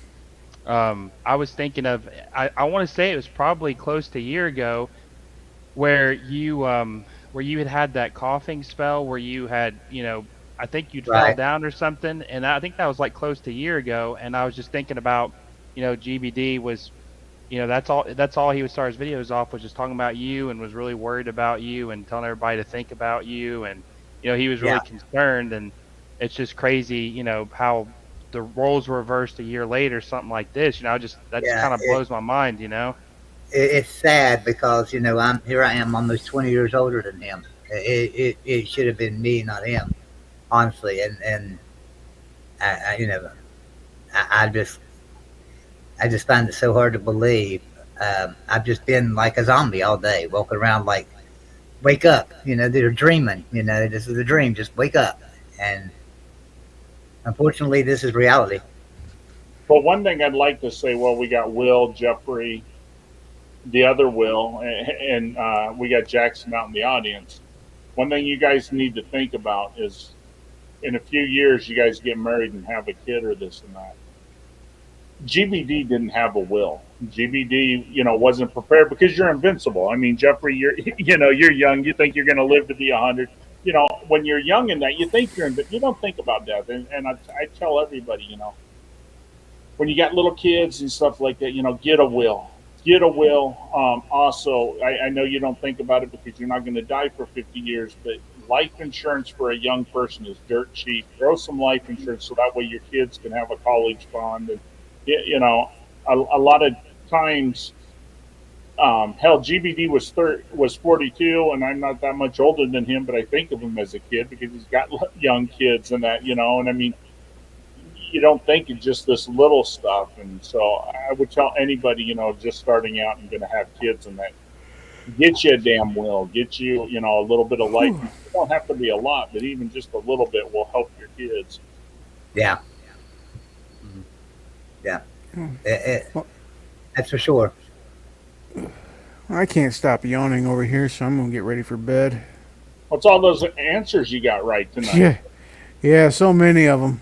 You spent all them brain cells. I guess so. Well, like I said, I'm going to bed. My sympathies, Joey. All right, man. Thanks, and we'll see you probably tomorrow night or something. See you tomorrow night, Mike. Okay, sounds good. I'll see y'all later. Bye. I'm going to go ahead and bow out too there, guys. Got to take the little girl to school tomorrow. All right. Hey, Hillbilly, before you go real quick, did you have a good day yesterday? Oh, I had a wonderful Passover. All right. Yep, I wanted to ask you that. I knew yesterday was your Passover, so I wanted to make sure you had a great day and a good time. And yeah, today starts the Feast of Unleavened Bread for the next 7 days. So looking forward to that too. So, but you gentlemen rest well, and yeah, Joey, Chris was one of a kind, man. I was blessed to know him, and he blessed me in return by getting to know the rest of you guys. And I think for us to do an honor for Chris, I think we ought to keep doing trivia and keep him in our thoughts and keep doing what we do. So, yeah.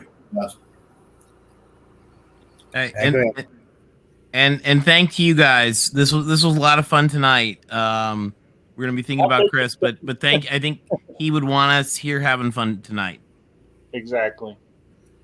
So thank you guys. Thank you, Tony. It was a great game. Thanks Talk for to you helping soon. Tommy. All right, bye-bye. Bye.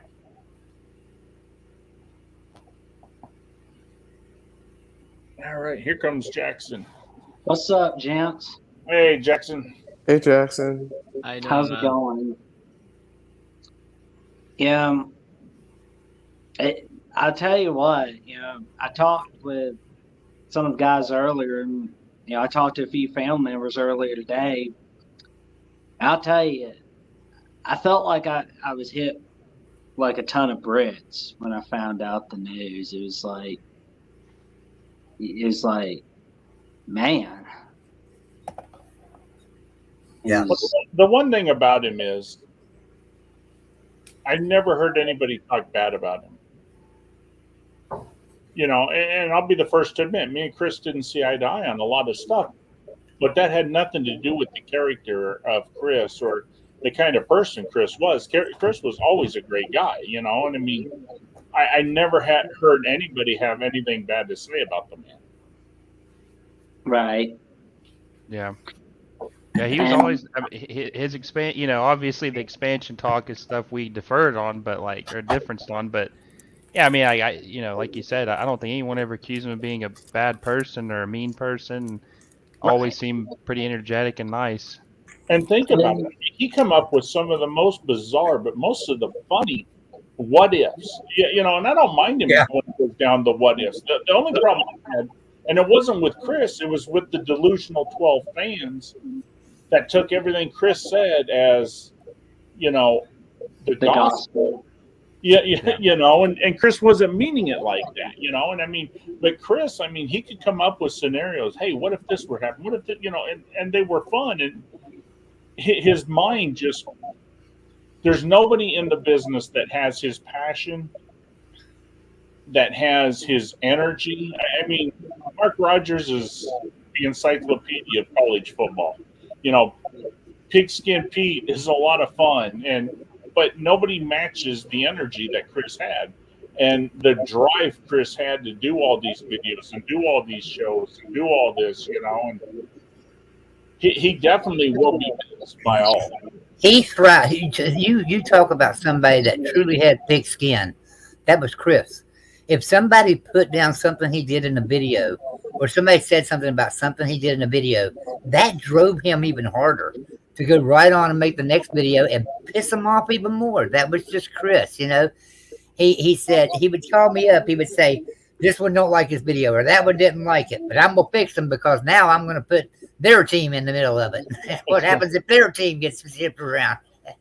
And it would just be so funny and stuff, and just his driving his passion, guys. Let me tell you what, he lived and breathed that channel.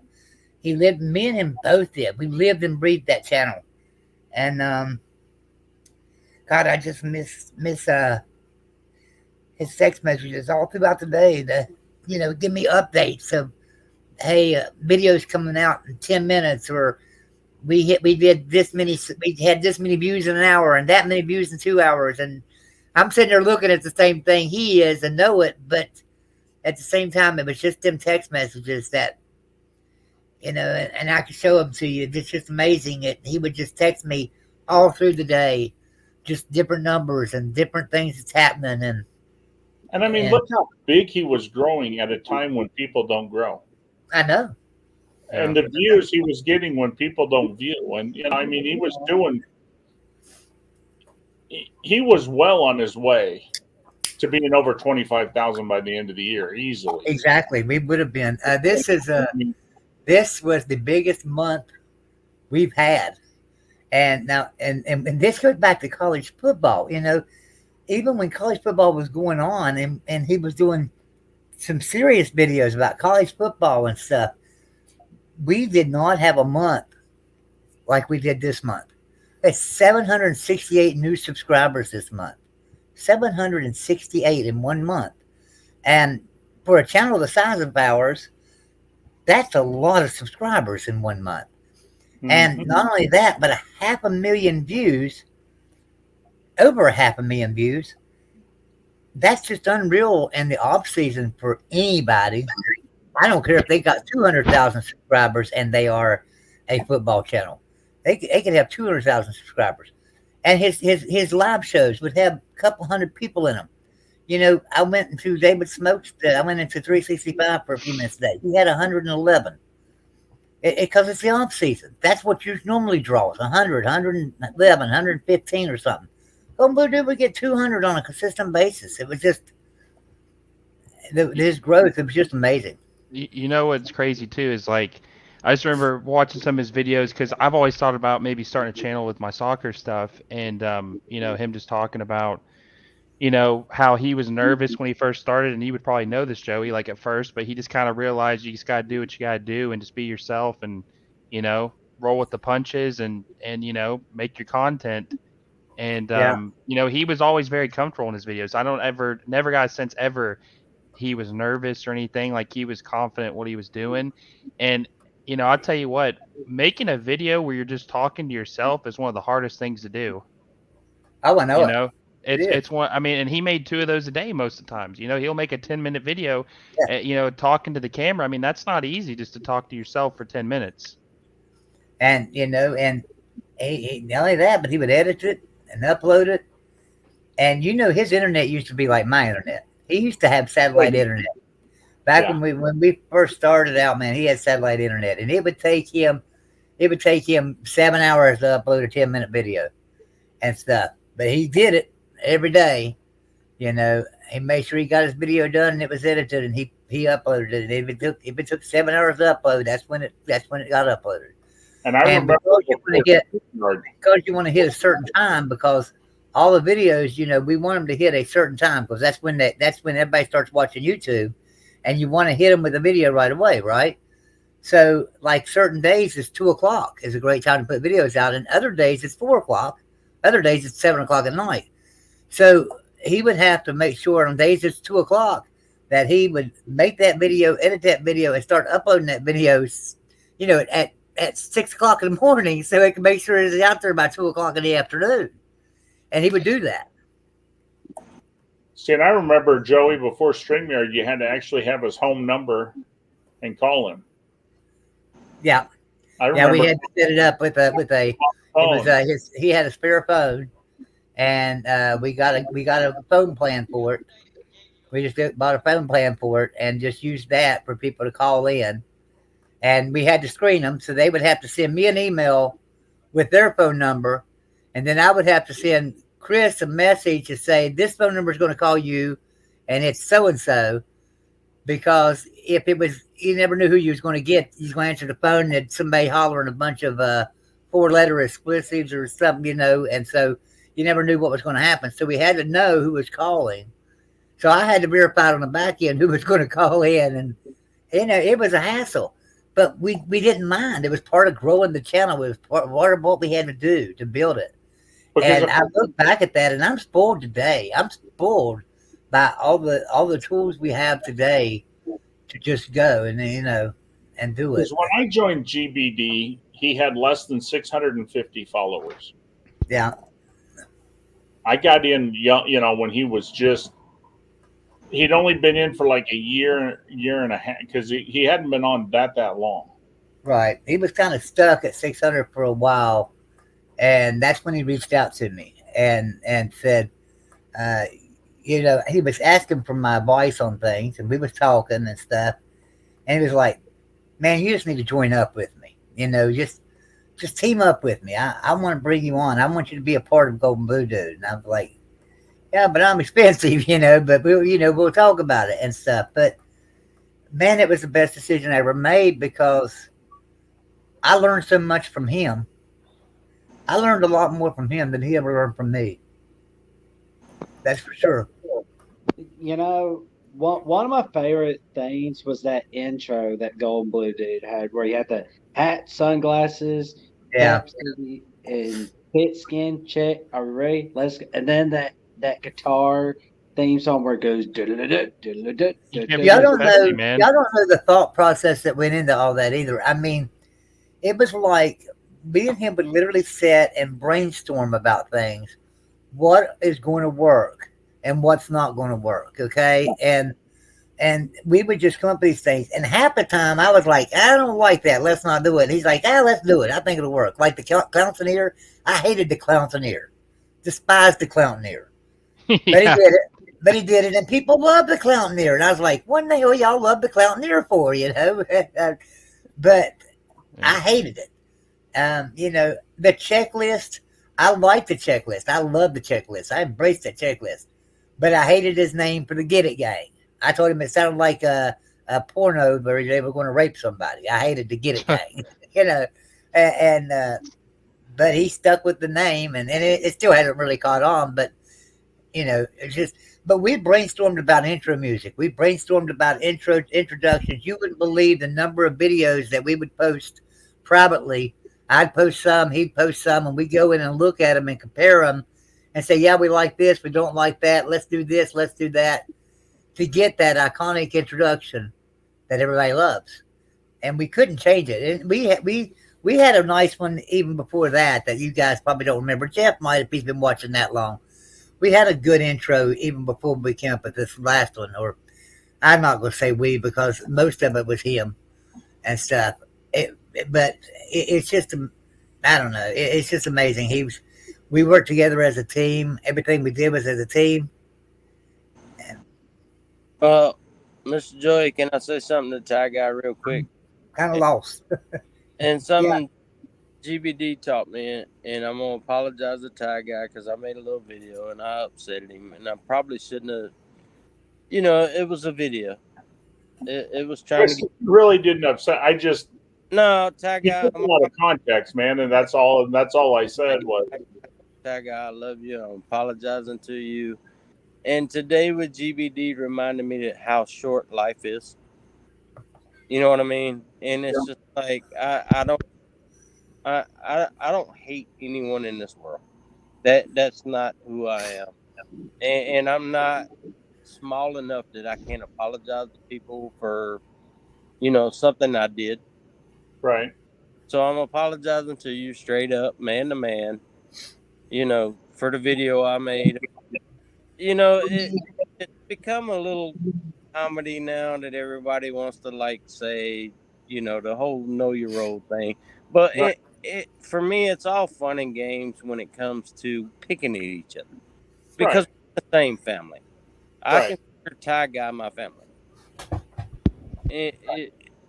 I wouldn't have known you without Joy. I wouldn't have known GBD without Joy. And just man to man, I'm apologizing to you face to face for the little video I made. I didn't, at the time that I made the video, I was thinking South Carolina stuff. And yeah, I took what you said wrong. But I didn't come off, and the way I said it, twisted, was wrong. I mean, what I was saying and what I said were different things. Yeah, what I don't have a filter, and so I mean, I'm not mad at you, and I mean, I take it in fun. And me and Mayhem, we had fun, and then he got mad at me because I made a comment and it upset him, and I thank you for apologizing, but it really twisted. I mean, we're fine. I don't have a problem. You can, the video was funny you made. That was cool, Yeah, but I mean, that's what I'm saying. But I'm not afraid to apologize to anybody in person. And what happened today, I'm still shook. I'm not going to lie. I'm still kind of rocked. And you're just as much as my family as anyone else that's in our little community behind the scenes that we know about. And I would be just as shook if it was you. You know what I mean? Well, the good news is, Rooster, is they only take the good young, so I got another 50 years of me. Yeah, I'm confident. The thing about it is here's what's hard about this, right? Is that Chris and I were really close and worked really, really well together, just extremely well together. And so, I've got a lot of other channels, right? That I got to be a part of and help and things. And it's so hard, that because you're like, you don't want to get close to somebody again like that. You know what I mean? I love Twisted Rooster already. I love you, Ty Guy. I love Mark Rogers and stuff. And Mark Rogers and I've been around for a long time. But at the same time, it's just the idea that I don't want to getting close to somebody like Chris and I were so close. We shared secrets that nobody else knows. There's a lot of things about Chris's life, and a lot of things about my life that he knew, and we never shared them with anybody, and I never will. That's his, but that's just the kind of relationship we had. A lot Right. of people don't realize how close we were. To where we would talk about anything and everything, and everything got laid out on the table, and that's the way a business needs to run, right? That's And why this business worked so well, because we were able to open up with each other and say, "Hey, we fought. I quit on Chris a year and a half ago. I quit. I told him, take this and shove it up your ass. I'm out the door, man. I'm done." And he told me, "No, Joey, no, I can't do this without you.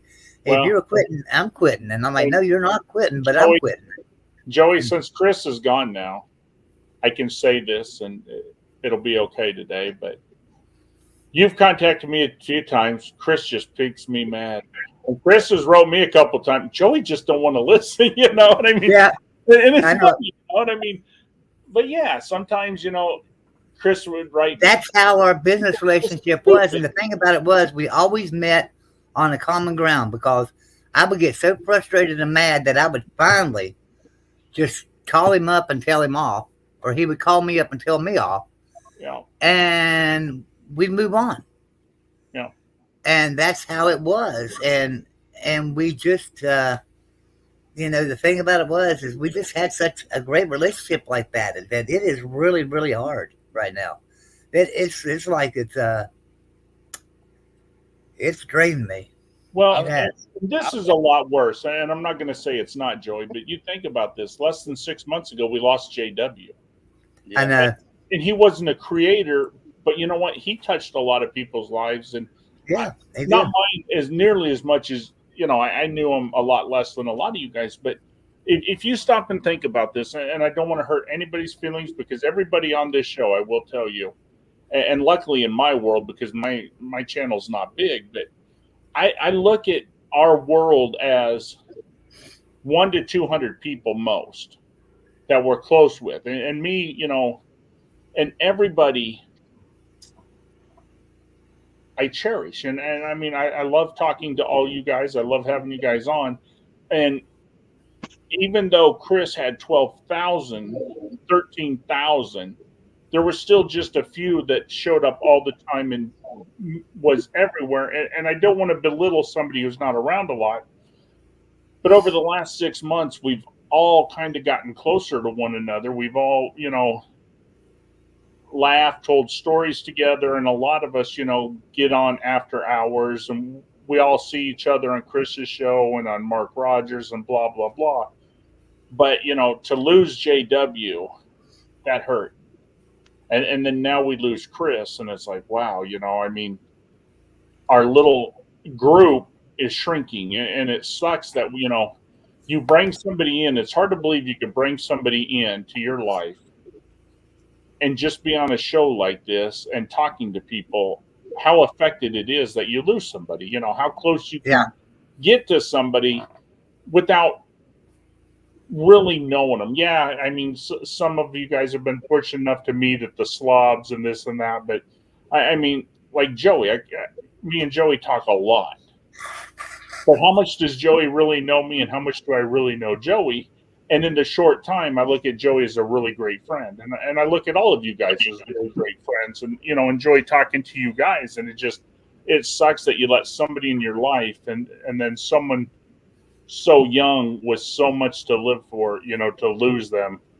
To me, it's just kind of a waste, and Yeah. that so young to be taken. Well, I'll say this, Tag Guy. Your trivia and what you do is probably more family and community building than any football talk, any football videos that anyone's gonna put out. Because when you're doing trivia and you're actually talking to people like we do, you become a family.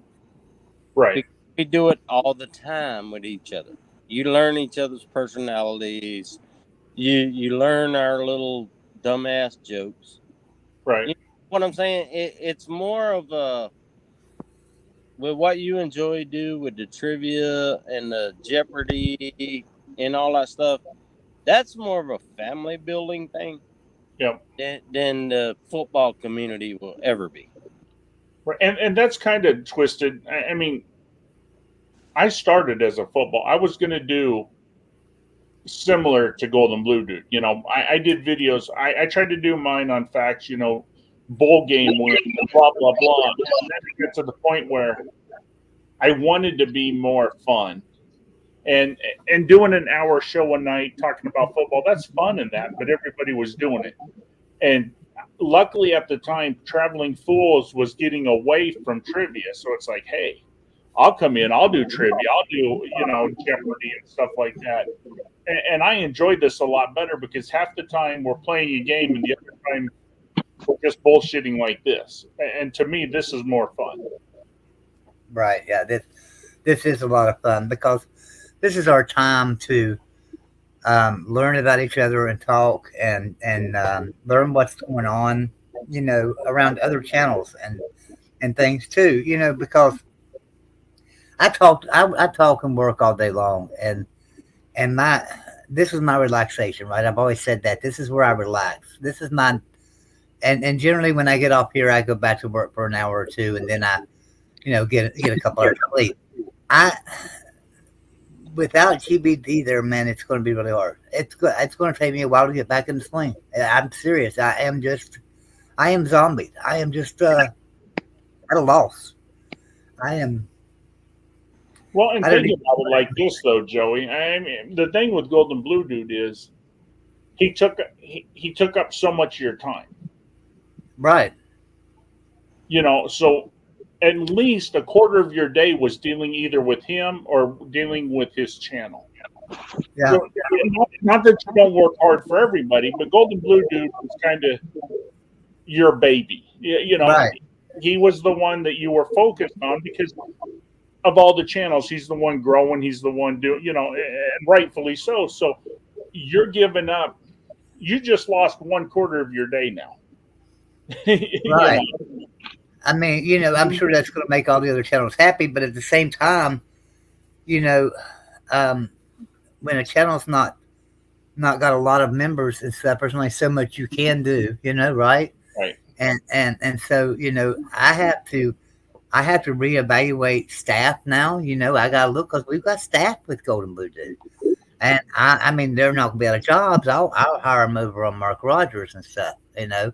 They're not going to be out of jobs, but at the same time, it's just the idea that there's a lot of paperwork, a lot of shuffling, and all this, and it's so hard because I don't want to let go of Golden Blue Dude, and I have to. And honestly, and maybe this is a wrong assessment, but I always kind of looked at you as like a father figure to Chris, even though you're not that much older than him. You know, I'm not saying that's what everybody says to me, and that's the truth.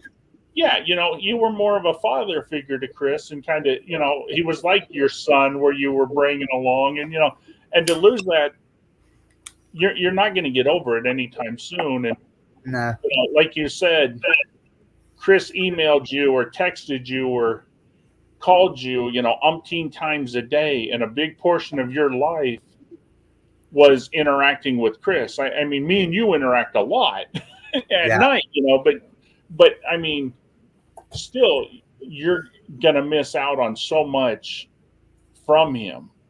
Yeah, and I can harass you more, Mr. Joe, if you want me to.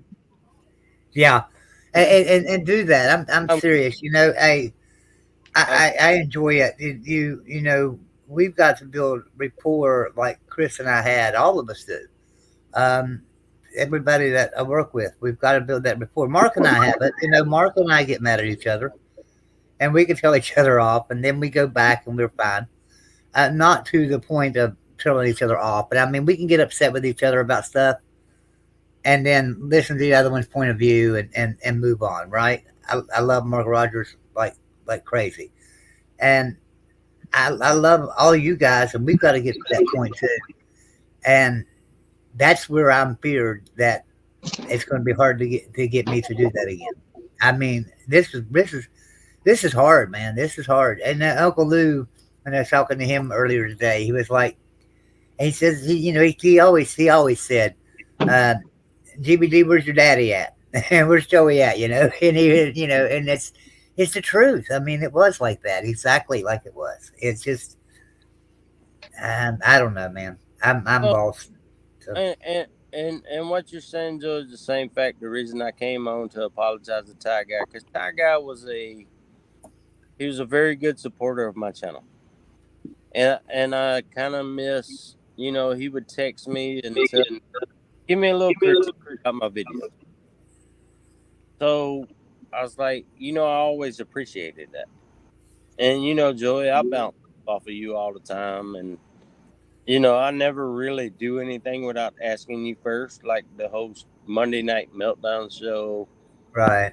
And same thing with Ty Guy. I mean, I appreciate people that try to direct me in the right way. But then I also have my low moments. I have my wild moments where I'm just gonna say and do things that's probably gonna get me in trouble. Hey, hold on a second. Hey, Jason Moose, thank you for stopping in. I understand that you can't really talk right now. You're shocked.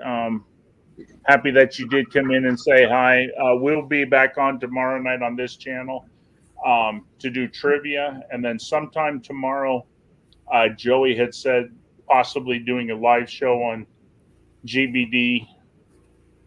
So, Yeah, at some keep point, checking at some on point, GBD.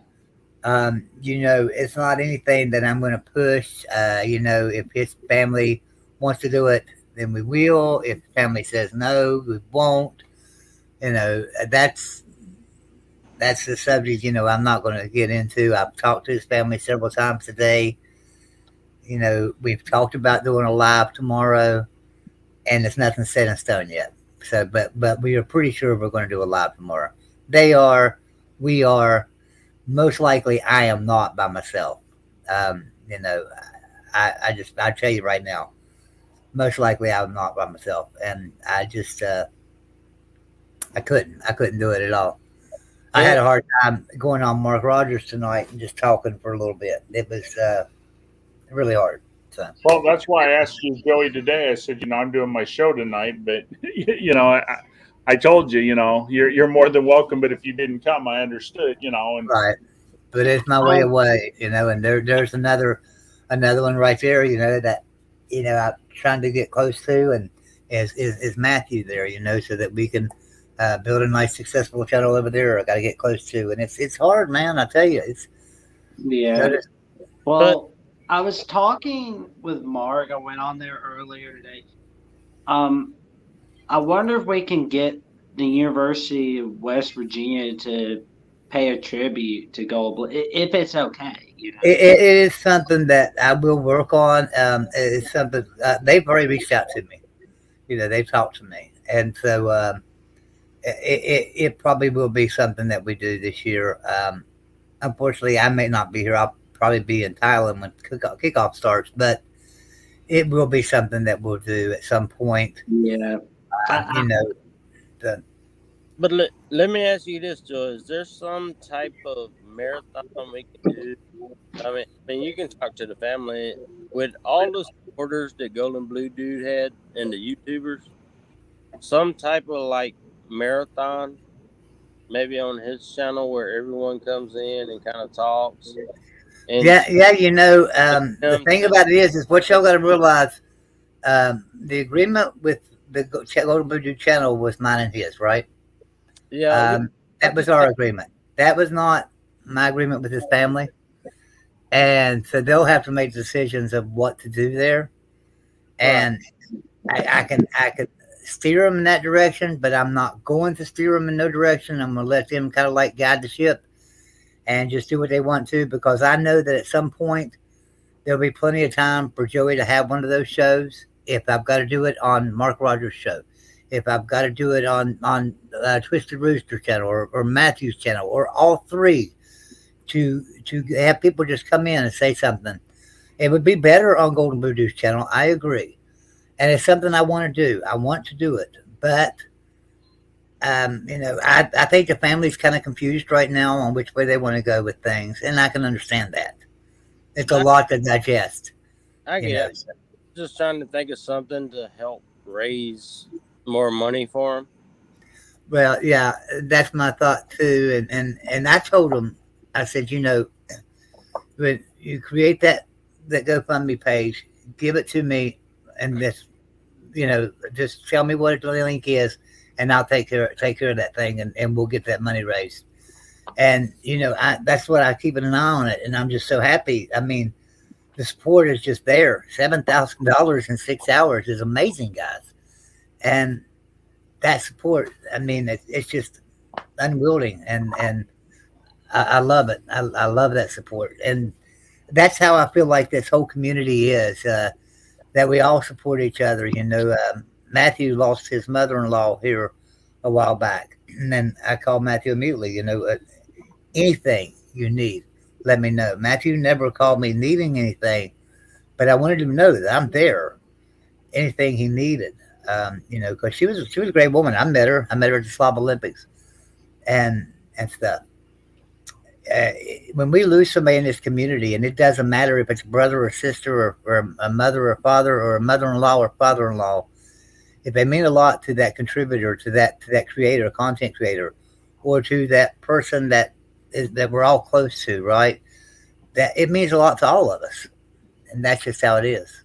That's what I Well, love the about thing is, and the thing the community needs to know is, we mourn JW, and he wasn't a yeah. creator. He was around all the time. So, I mean, you don't have to be a That, big creator to make an impact on people's lives. And just, coming into shows once in a while and saying, hey, or just stopping by saying, hey, I mean, it's nice that we have the people come into our lives that we have. And maybe they think they're a small role, but, just a little gesture can make a huge difference in somebody's life, and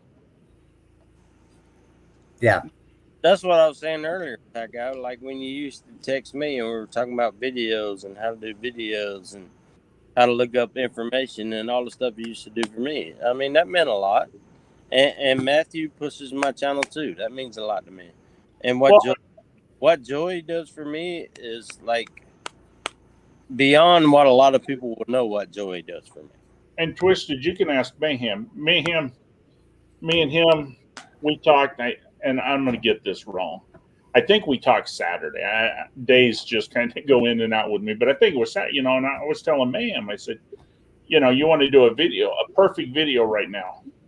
And I don't know if you know this even, Twisted, but me and two other guys have ran the numbers on every team in the Pac-12, every team in the ACC on can they go to the SEC or the Big Ten. And right now, there's only two teams that can get to the SEC. It's Clemson and Florida State. And the reason Clemson and Florida State would get in the SEC is the money is right. Now, I've done a video on this. Chris did a couple of videos on it, and I've talked on it many times. Because we've added Oklahoma and Texas right now, Clemson would be voted into the SEC by a 13-3 vote. South Carolina, Georgia, and Florida, and not Florida, Kentucky will vote against Clemson. So it would pass 13-3. And Florida State would pass by a 12-4 vote. The same three schools would vote against Florida State, but Florida would vote also. And the only reason that those two schools would be allowed in is because of money and because they'd want to keep up with the Big Ten. And that's only if Notre Dame moves. Well, you know what's funny, Ty Guy? You say that. Matthew and I talked about this earlier today. Because of the way the SEC schedule is going to set up for South Carolina, it really doesn't make a difference if Clemson comes in. Other than selling to recruits the SEC brand, honestly, we're going to play 9 SEC conference games, right? Yep. Okay, so we automatically have Clemson, which is another Power 5 school. Mm-hmm. That's 10. And then on our schedule this year, we're starting with North Carolina. So that's Right. that. Like you take that to next year, that's 11 out of 12 games that South Carolina plays Power 5 conference. Yep. So does it really matter to us if Clemson gets in the SEC? No, because like you just said, the only advantage you have right now of Clemson is the patch on your jersey that says SEC for recruiting. Which is the same thing Florida uses against Miami and Florida State. But and this is not a knock on you, Twisted, so don't take it this way. But for Clemson and South Carolina, you guys each have one advantage the other doesn't. You have the SEC, and Clemson says we've won a championship. So I mean, you guys are equal in a lot of ways. Guys, I gotta head out, but God bless Golden Blue and his family. He'll be in my prayers for the rest of the week, and hope you guys have a good rest of your night. Hey, Will, thanks for stopping in tonight, man. Hey, Jeff, can I talk to you tomorrow, man? I think I'm gonna get off here. You go to bed. That's fine. Yeah. Hey, one more question. On I'll the see you guys GoFundMe later, and I rest in peace again to Golden Blue, dude. It's terrible, and I See can't you stand later, for Jeffrey. everything that happened with that. I wish he was still here, and it's awful, but his memory will live on forever. That's all I can say about that. He was All right, a really well, awesome guy. I'm Thank gonna you, be guys. honest. Adios, Jeffrey. Honestly, I don't know if I would have met you guys like if it weren't for the Golden Blue Dude channel. It's like that. I mean, the way I look at it, the memory lives on. One question, Jeffrey. The GoFundMe thing that goes to his family, right? Yeah. Yeah, that goes to his Yeah, wife. it goes to the kids and stuff. Yeah. Okay. I just want to be sure. Yeah. And that money is he didn't have insurance. So it's important to understand that he had a job, right? And he was able to leave his job and focus on YouTube when we started making good enough money for him to do that. So he left his job and focused on YouTube. But unfortunately, the insurance, YouTube don't provide that insurance. So he didn't have any insurance. And having been rushed to the hospital, going into cardiac arrest, there's medical bills, there's burial expenses, things like that. So just trying to help the family out with that. So that's what that is about. All right. Thank you Good so night, much. guys. Love all of you. I promise I love you. I'll be on If you need anything, you know to call me. I will, yeah, man. Reach out to me if you need me, man. Love you, All Joey. right. Love you, man. See y'all later. Yeah, but no, Twisted. I sent Mayhem, and like I said, I can't remember if it was Saturday. So I don't remember what day I talked to him, but yeah, I mean, we did the numbers, and if Clemson was to come in the SEC right now, they're worth, I want to say, between 53 and 55 million. So they would almost pay for themselves. And Florida State has two different numbers that we found. And if you go with the one, they're worth 58 million. But if you use the other one, they're worth 62 million. So they pay for themselves or are close. But Ty guy, so I looked up the championships as far as like national championships as far as women and men. I think the least amount in the SEC is Mississippi State with 1. Yeah, Mississippi State has 1. Missouri has 2. Vandy and South Carolina are tied with 5. But from what I read, now correct me if I'm wrong, but from what I read, South Carolina had 11.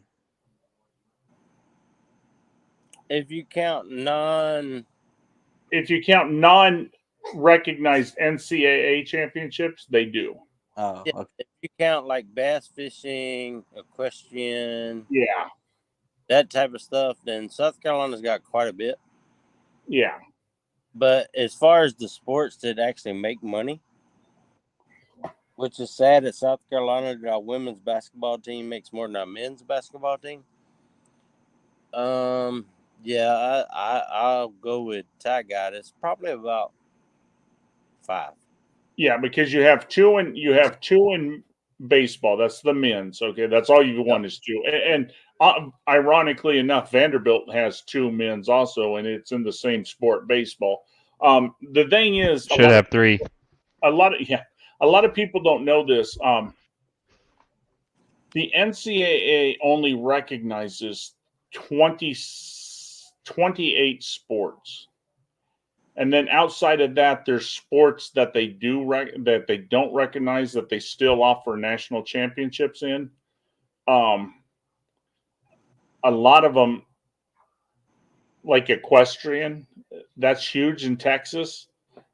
Outside of Texas, not so big. But I mean, you do get an SMU is really good in it, but it's not recognized. But yeah, I mean, I can go back and tell you in other sports. I think if you go with the other sports, I think Mississippi State would have 3 national championships that way. Just Well, like who has the most in the SEC? LSU. no, the most in the SEC, and I'd have to look again because I don't have it right in front. I believe it's Florida. I think it's Florida too. I believe it's Florida. If you go to the big 3 sports, then I'll agree it's probably Florida. Because I was looking. Well, I don't know. Because I was told by an Alabama fan, y'all have 18 national championships in football. We do. But I think total they only have like 28 total. No, we have how many actual 30 or 31. It's either 30, and I don't have it in front of me. We've got 2 men's non football. We have golf 1 year, and we have, I think it's tennis 1 year. And so that's 2, and then you add it to the 18, that's 20. Our women have 10 titles. We have 1 in golf, 1 in softball. I want to say 6 in gymnastics. So yeah, we got like 30 or 31 when you count all the sport. But again, there's some sports that we got a title in, and like LSU even. LSU has a title in boxing that's no longer recognized because they quit doing boxing in 1960 because a man was killed in the ring in Wisconsin, and so the NCAA stopped boxing, and now it's still a sport, but not many people partake in it, and it's not an NCAA sponsored one. I forget. Tony was in here earlier. He's good at knowing the name, but they got a different name for sports that the NCAA doesn't recognize.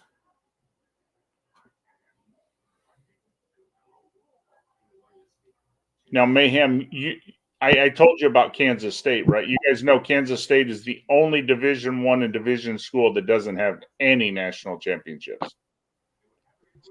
Don't tell John Kurtz that. Yeah. Yeah, he wouldn't like that much now, would he? He'd freak out. Yeah. Ty, God, thank you for having me on tonight. Hey, Jackson, not a problem. And I'm sending a lot of prayers for Golden Blue Dude, and I can already tell that he's happy to see his family, and he's probably talking with Bill Stewart about his favorite West Virginia memories right now. Yeah, he probably is. He's talking about the backyard brawl, talking about how great that 09 backyard brawl was, spoiling Pittsburgh's chance at being unbeaten in conference play. That's true. I think that's what he's doing right now. And how they went up against Virginia Tech and kind of spoiled a few of their seasons.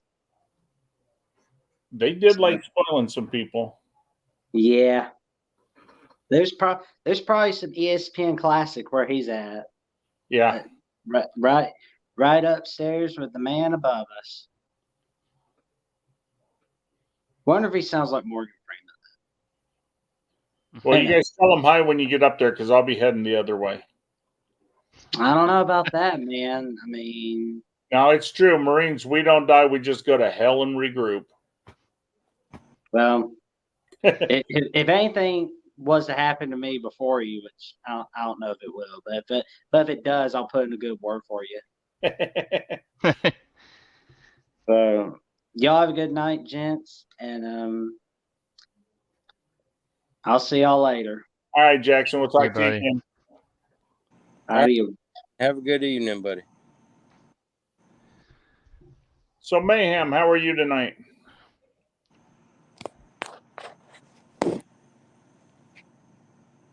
Oh, you're muted, Mayhem. No, he's actually not. He might have stepped away. He might have went and got a Now, drink or something. can y'all hear me? Oh, I can hear you now. All right. So what I was saying is, Okay, now we can't hear him. all right, can y'all hear me now? Okay, we can hear you now. Goodness, what's going on with my thingamadoozer? Can y'all hear me still? Yep. Yep. All right. What I was trying to say before, I guess, all the microphone issues started, but I don't know if this is a reliable source or not. So please don't roast me. You can just tell me if this is wrong or right, whatever. According to John Sports on Twitter, I know that's not a good reliable source, but he says Mississippi State has 1, Missouri has 2, Ole Miss with 5, Vandy with 5, South Carolina 5, Auburn 14, Texas A&M 19, Tennessee 23, Bama 28, Kentucky 40, Florida 45, Arkansas 48, UGA 48, and LSU 49. That could be, like I said, I don't have the numbers, and I was just thinking Florida off the top of my head. I know LSU has quite a few. I know Arkansas has a lot in track and golf. Believe it or not, Arkansas was good in golf for a while. Georgia, you guys have been exceptional in gymnastics, girls gymnastics. You guys had a baseball team there for a little while. We won one championship. Our last men's baseball championship was 1990. Yeah, but you had a team though that, I mean, you guys went quite a while out to the championship or the World Series. Our women's tennis is out of this world. Yeah, you guys have tennis. I think our last women's tennis was 2019. We won the national title. So you're a Razorbacks fan? Who, Todd guy? No, you. No, I'm not. He's a Dogs fan. Oh, okay. I thought you were talking about the Razorbacks. I was like, oh, that's I can't say I've honestly ever met an Arkansas fan. I don't really see much of them. There ain't many of them on our shows.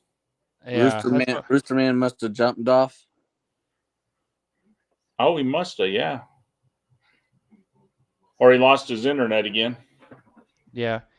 But Jeff, I was going to ask you this, man. Does it honestly, like, the more you think about it, I mean, we're the best conference by far. I mean, it's not even close. Like, you could add Notre Dame, you could add Oregon, you could add Washington to the Big Ten. That's not going to happen. We would still, I think, be better than them. I mean, do we really need to take anybody else? I mean, the money distribution, but with Clemson and Florida State might be on par with what we're making right now. But competitively, does it really make sense to take them schools? I mean, it would make our conference tougher, but it's already the best. And with Texas and Oklahoma, I just don't really see why we need to add anyone else. Well, let me say something real quick before I lose my train of thought. So, I read something on SEC Network. They posted on their Facebook page. I think we have 4 straight SEC national championships in football. Yep. Back to, I think, 3 back to back baseball. I think it's actually technically that is 4 because you had Vandy with 2 and then a dead year, and then you had Ole Miss and Mississippi State. Yep. So 4 in a row. Yep. And should have been 5. Women's basketball, I think, is back to back. Yep. You had Carolina and you had LSU. So, I mean, we're dominating in all the major sports. Everything. Yep. Yeah. So what do you think about that, Jeff? Like what I said. Here's the reason we will add to. The SEC will not be a smaller conference than any of the other 5. We pride ourselves, Big Ten wanted to jump to 11, so we jumped to 12. We knew the landscape was shaking, so before anybody else, we went from 12 to 14. And then we heard rumbles and people weren't happy and blah, blah, blah. So we went from 14 to 16. The only way the Big Ten will beat us is when they get Notre Dame. And we will not have less schools than them. So we will grab 2 just to be equal. But the problem is, and like I said, unfortunately, my phone is dead. And all the stuff is on my phone. If you look at the numbers, and we can discuss, do you want to look at revenue numbers? Do you want to look at competition numbers? You can't go past 18. The money's not there for either the Big Ten or the SEC. If we we go to 18, that's fine. 16 is technically the best number because you can do the 3-6-6 and that works. You get everybody who goes to school for 4 years gets to play at every school in the conference once. Okay, Yeah. so you'll get to play at everybody. Right now, you don't get that. And if you go to you 8, get the 14 pods too, right? They're going to do that, right? Well, we're not going to do pods. We're going to go at 3-6-6. And here's why pods don't work: is Alabama. We want our rivals of Tennessee and Auburn, and then we would like to keep either We would like to keep LSU. Yeah. Now, by doing that, if you put Tennessee in our pod, then that means Tennessee's going to play LSU. They have no rivalry. They're going to play Auburn. They don't have a rivalry. And they're going to play us. So their only rival is us. So, we don't share the same rivals. So Alabama don't want really in a division, in a pod with Georgia, because our rivalry's in a championship game where Georgia and Auburn's played the most games all time. That's their rival. You know what I mean? So, well, do you think you could do something where you have a pod, like you said, or like say you have a pod of Alabama, LSU, Auburn, Tennessee. and another, not Tennessee though. Say it's another team, but like there's one team that's not in your pod that you still play every year. Because you're still going to play, but they're going to go to 9-game schedule, aren't they? Eventually, Right. and Yeah, we're going to go to 6. So you're going to play 6 teams anyway. So you would just play your 3 pod schedules and one rivalry if that's not geographically in your region, and then you could just add Tennessee to the game every year, and the other 5 games would just be randomized. But Couldn't see, you do they're that? not going to do that. They're going to do 6 and 6, so that way you can rotate and see every school. You'll play every school every other year. So do you think? I'm gonna hop off of here, but I'll join tomorrow night for the Jeopardy for trivia tomorrow night, Mayhem. All right, then. All right, man. You have a great night. Rest in peace, Golden Blue Dude. Thanks, Mayhem. Here's the problem with that, Will. I will drive to the SEC fucking headquarters and have a fight with the commissioner if they take Tennessee off of Alabama's schedule every year. Oh, I'd be happy. That's a free. Hey, listen, that's a free game that I get to tease Tennessee fans about. Yeah, I mean, because I'm an old guy.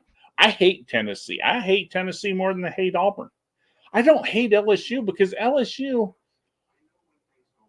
they don't really do that good. We have a great record against LSU, and LSU has only made this a rivalry the last 20 years. Since when Saban showed up, LSU became, and LSU had some good teams in the past. Don't get me wrong, but LSU was never a rival. Like Tennessee, we hate Tennessee. And I mean, good, bad, indifference.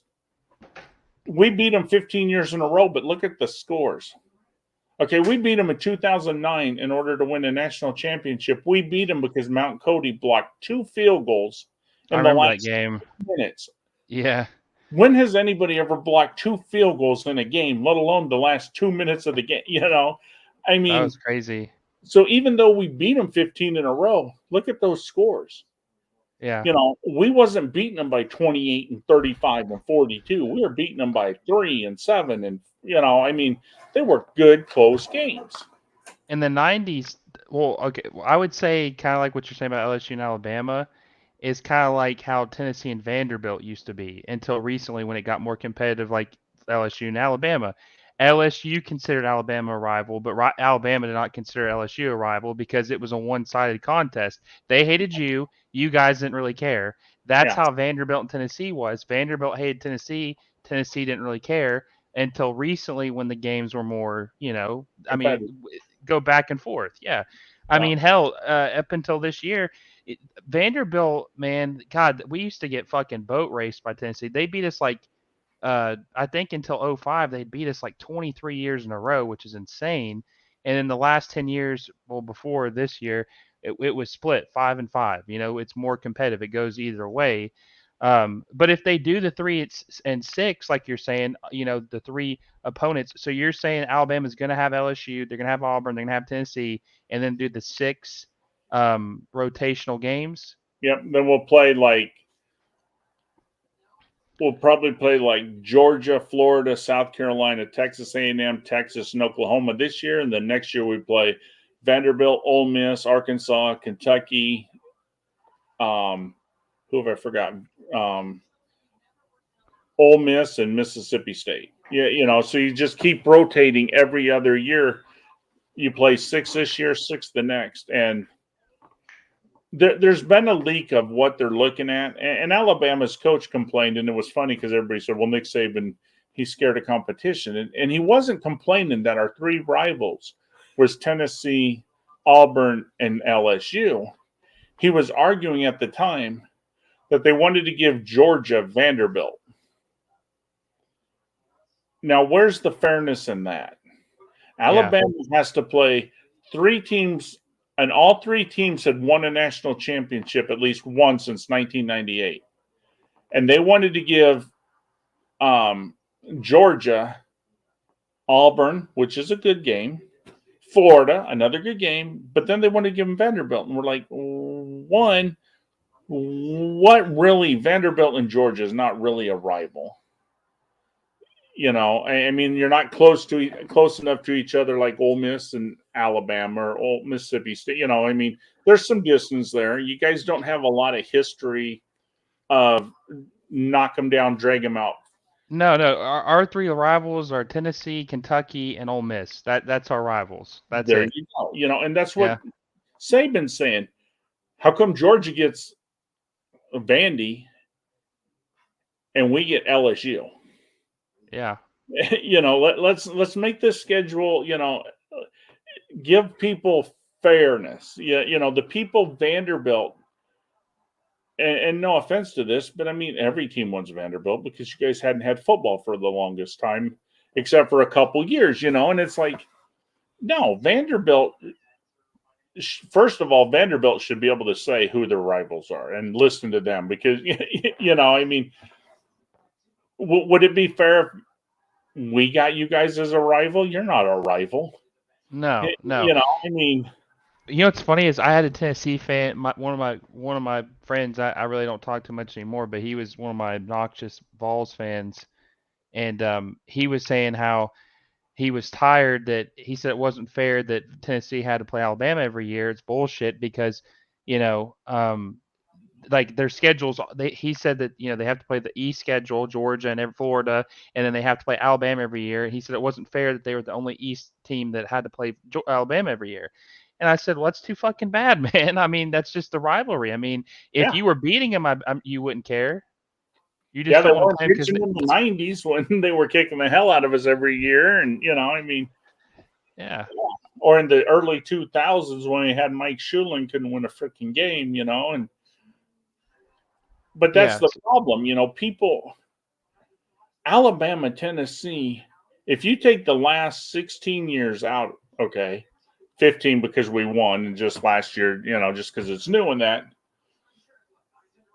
it's a close series. Oh, it is, yeah. We've got like 9, I'm just thinking off the top of my head, 18 or 19 more wins than they got. Yeah. But we had 15 in a row, so you take them 15 off of there, that's a pretty tight series. It's a 3 or 4 game different. That's a series. No, it is. Yeah, before the Nick Saban era, it was dead heat, and then he just started whooping them every year. Because they would whoop us for a little while, then we'd whoop them, and I mean, we kind of went back and forth, and honestly, before the Nick Saban era, And even with the Nick Saban, there's some good games in there. Yeah. Well, here I got a question for you on this one. This would be a tough one, right? So if we did Tennessee's three rivals, obviously Bama's one. I feel like Florida has to be one. That's a real big game these days, and Yep. Vanderbilt's a big game because it's the in-state rival. In-state But rival. people would try to say Kentucky's got to be there too, and that's the tough one because Tennessee, you could say, does have four rivals. Right. But if you look at the history, damn, I mean, fuck, Tennessee's beat Kentucky more than they beat Vanderbilt. But see, then you run into Georgia. Yeah, Georgia, exactly. When I Yeah. think of Georgia, you think of Florida and you think of Auburn because Auburn and Georgia's played the most games of any SEC teams. Yeah. So that's a rival. And then you got Florida. Well, who's Georgia's third rival? Personally, I would say maybe South Carolina because they're South close. Carolina, that's what I was thinking too, yeah. It just topped in 30 years ago, but I mean, who would you put for, and like Arkansas, who the hell's Arkansas's rival? Missouri, Missouri is kind of like the stepchild. They've come into the SEC and they still don't fit. And I know They it's only don't, yeah. years, but they really don't fit. I mean, Texas A&M has come in and kind of punched us in the mouth a couple times and won a rivalry there, and they're a huge rival right now with LSU. I mean, LSU, Texas A&M are great games. Yeah. But who can you say Missouri has great games with? I really haven't seen one yet. No, they get well. I kind of wonder to myself if one of two things are going to happen when Texas and Oklahoma come in. Are they going to help Missouri and A&M and Arkansas have better rivalries? And kind of like amplify that, make them fit in better, or are they going to come in and kind of segregate to where it's almost like they are the old Big 12 and that all five of them don't really fit into the SEC? Now, see, when you bring Oklahoma in, you got to give Missouri Oklahoma. I mean, that's the sure, old yeah. Big Eight rivalry. There's at least history there. You can't separate Texas and Oklahoma. The Red River rivalry, that's a given. So now here's the question: when you're Oklahoma, who do you go with? Do you go with Texas A&M because you played them a bunch in the Big 12? Well, not a bunch, but you played them when they were in the Big 12.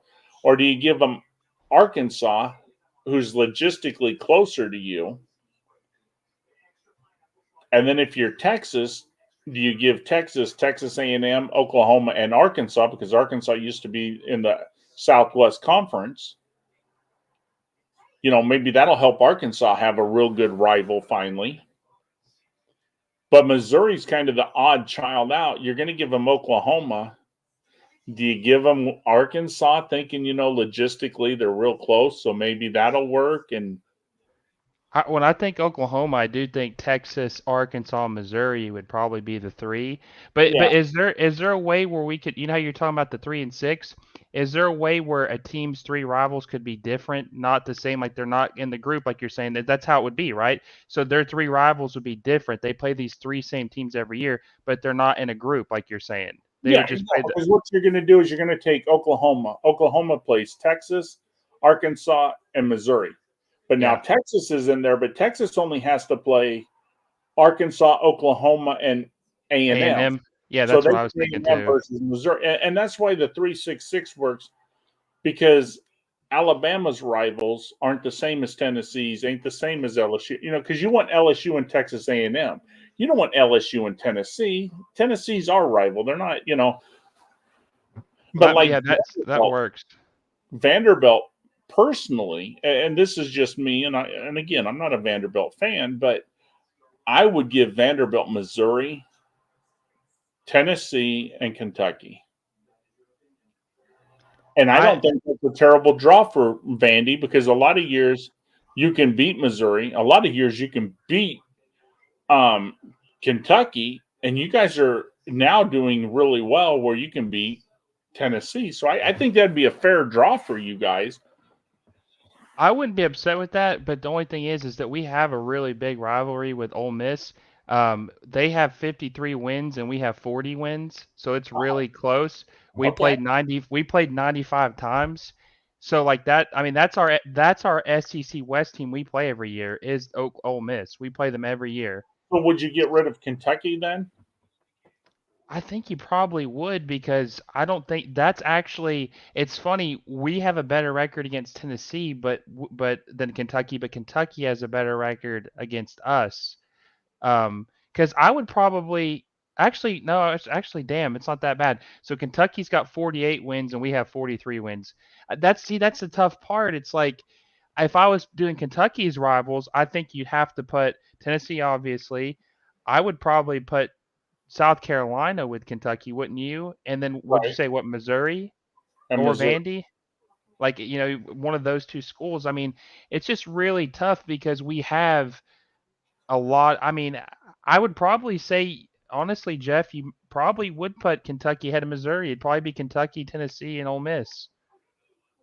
Honestly, because And you'd give Missouri, Kentucky, Arkansas, and Oklahoma. Oklahoma, yeah, That would work too, But either way, if you guys got Missouri or Kentucky, that's still a great favor. That's very favorable. That's a right. good group to have. Yeah, I mean, I'd be happy with that. And I guess I just gave you Kentucky over Ole Miss logistic wise. Oh You're yeah, closer, but if you got a bigger rival against Ole Miss, yeah, then you want to keep the Ole Miss game. I think technically Ole Miss is the team that is okay. Well, Tennessee actually is, but I think Ole Miss is the set team we played the most, the second team we played most in our history of football. Because we've almost got 100 games against them. See, and then the question becomes, and here's another good one. I mean, everybody picks on Vanderbilt and Missouri, but who's Mississippi State's rival? And let's be honest, that's not a powerful school either, and that's a pretty easy win year in and year out. I would say Ole Miss, LSU, and then probably, damn, I don't know, like I'll give you Ole Miss because it's in state. I'll give you LSU because it's close, but they're not Alabama's rival. no, no, no, no. Would you do They're not A&M? Auburn. You think Yeah, maybe A&M? but here's the problem with A&M. A&M, you're going to have Texas. You're going to have LSU. Those two have to be rivals. Yeah. Now, for the third rival is it Mississippi State? I mean, I don't know, because they don't play each other because it all got messed up. Because doesn't Texas A&M play South Carolina every year? I think that's their crossover, and I mean, there's nothing there, So that was my question: who is Mississippi State's rival, and who's Ole Miss's rival? I mean, Vanderbilt Vanderbilt and Ole Miss are the only, or Vanderbilt, Mississippi State, or Ole Miss is the only two rivals I can think of. I mean, they play. I mean, I wouldn't say Alabama's a rival either.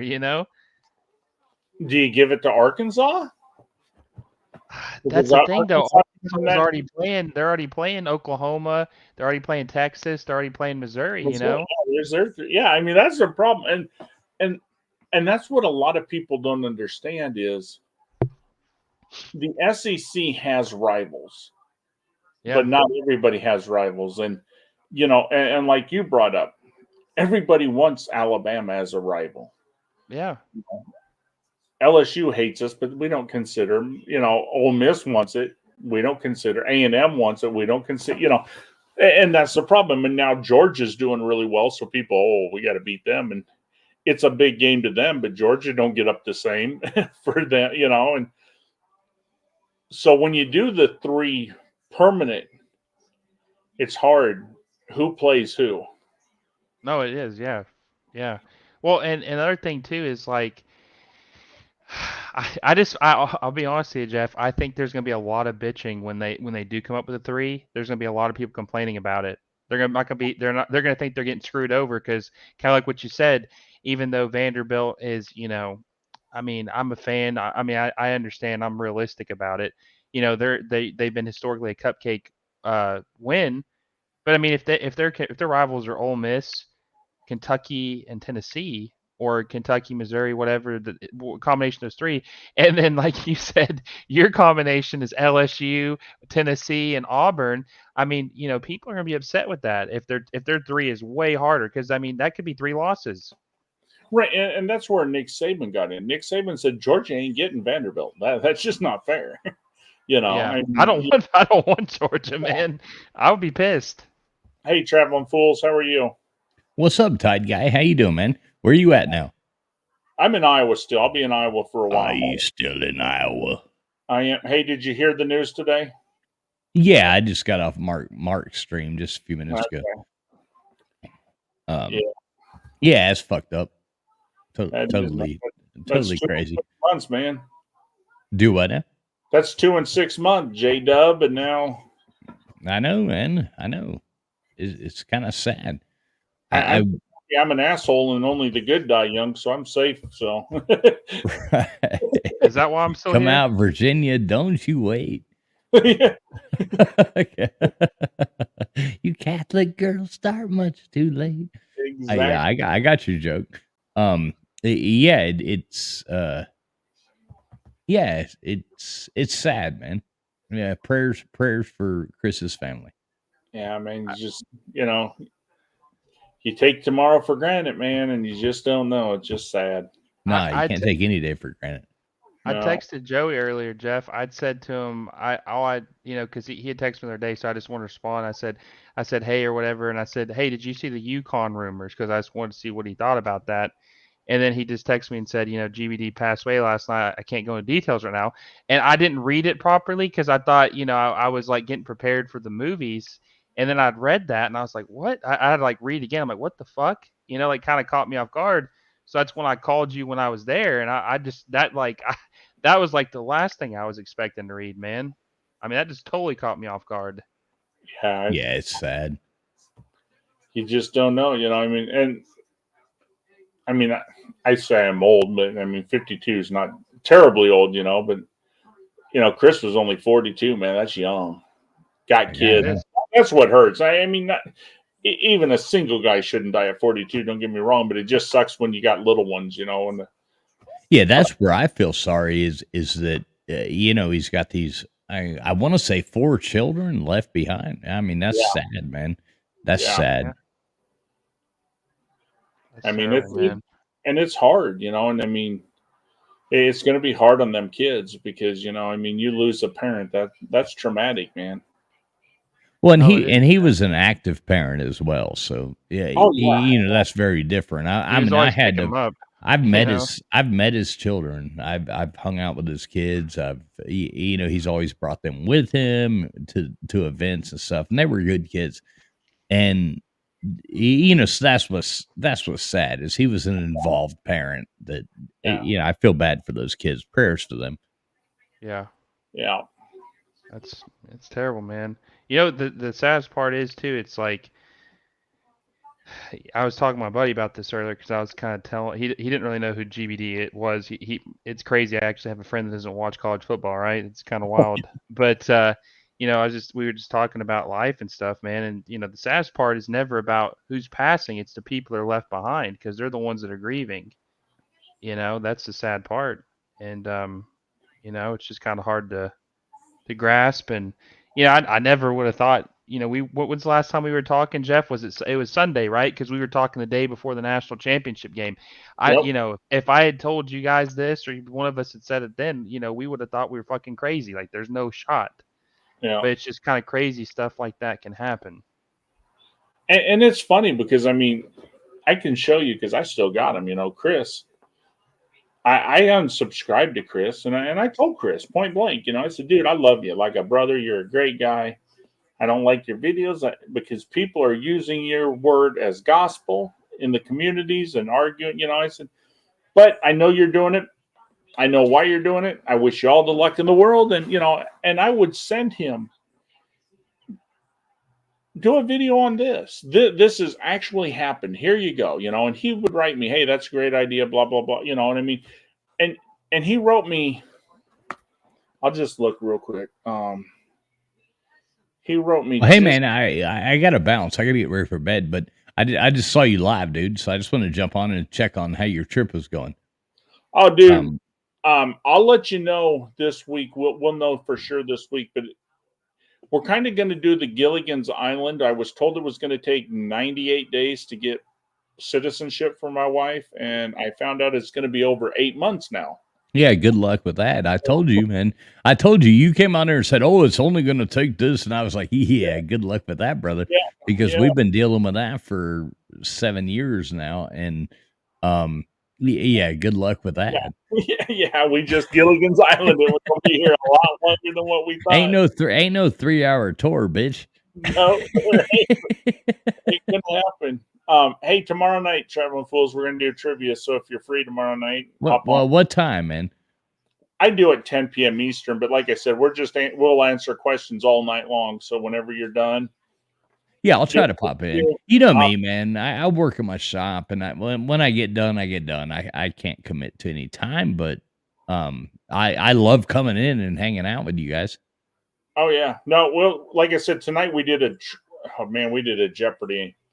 We let Tony do it. It was fun.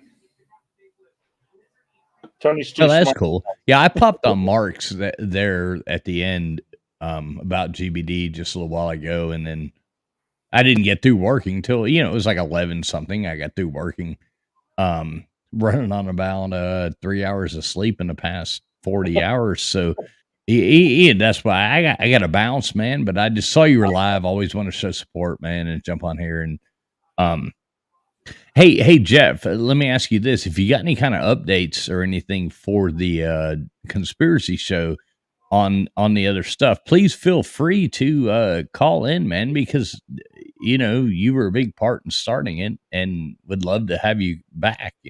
The problem is, like, I'm in Iowa. My buddies donate money to me in poker, and they usually play Thursday, Friday, and Saturday. So it's now kind of hard some Saturdays. But we didn't piss you off or nothing, though, right? No.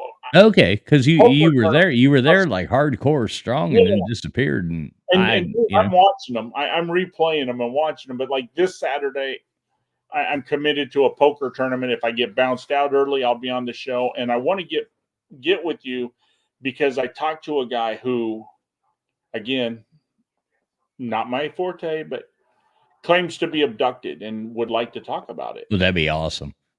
And so, hey, that would be awesome. I got a guy who does a conspiracy show. I'll talk to him. And some night when you're free and some night when, he doesn't have another guest, I said, because, your conspiracies, cover everything. I said, some night he wants to talk about UFOs and that. I'll be glad to get you guys together and, go on the show. And because I still want to do my patent bit when we get a chance. And there's a couple other things that that would be awesome. I'd love to bring on. But honestly, the next 3 weeks are going to be hard because. No, that's cool. I just wanted to make sure I hadn't seen you around, so I just wanted to make sure that I didn't piss you off or something. Oh yeah, no. Unfortunately, being in Iowa, my time is a lot different here, and trying to catch up with all my friends and. School. No, I hear you. Live your life, dude. YouTube is secondary. I just wanted to make sure, man. That's all I was saying. Yep. No, I'll definitely. I love you, Jeff. You know that. I'll get your show every chance I get. Tell everybody to get over there to that show. I love that show, and you guys are doing wonderful. All right, cool. I love you, man. I just want to make sure pop in, check on your trip. Are you going to come down through the southeast or no? We are. Unfortunately, that time frame might not work. We're in the process right now of trying to lock it down between my surgery and we got a couple other things going on. We are going to get there.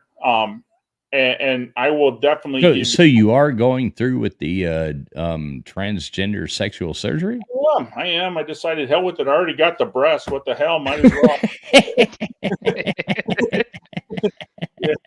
No, what the hell?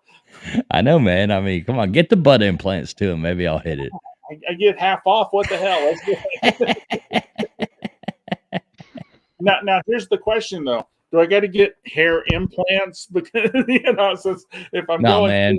No, man. Bald chicks with big old booties are in right now. So just, you're good to go, man. You're good to go. Just get those butt implants. Make sure you ain't a fat ass or flat ass. You know, make sure you get those butt implants, man. Already got the titties going. I mean, the hell. Look like a Kardashian. Yeah, yeah. Look me up in 6 months. I can't wait to meet you. Wait a minute, Fucking disgusting. Will there be room at the bottom of your bed? I know Ben is moving in, so I don't know. I was getting worried for you there, Traveling Fools, man. That guy was definitely wanting in on that bed for some reason. Oh man, let's not talk about that. Yeah. Now I love Ben. Ben's a good dude, but nah, man, I don't fuck him. You know, homie, don't play that game. Anyway, Tide Guy, I love you, brother. I hope your vacation is going absolutely wonderful. Will Forbes, you know, I always like talking to you too. I've caught you on a couple things. Always like hearing from you too. I'm out of here, but R.I.P. to Chris. Have a great night, buddy. Have a good night, buddy. Hey, yeah, man, you guys too. And let me know when you're going live. Shoot me the shoot. Let me know. Shoot me a text or whatever. Okay. All right, man. All right. See you guys. Bye. See you, buddy. All right. See you. But yeah, well, to get back, you know, I mean, I personally, I would hate to be the commissioner of the SEC or even the Big Ten, because I mean, the Big Ten's going through the same thing. You know, who's your three? You know, and is it fair that, you know, you look at Ohio State, you want Michigan, obviously, that's the game.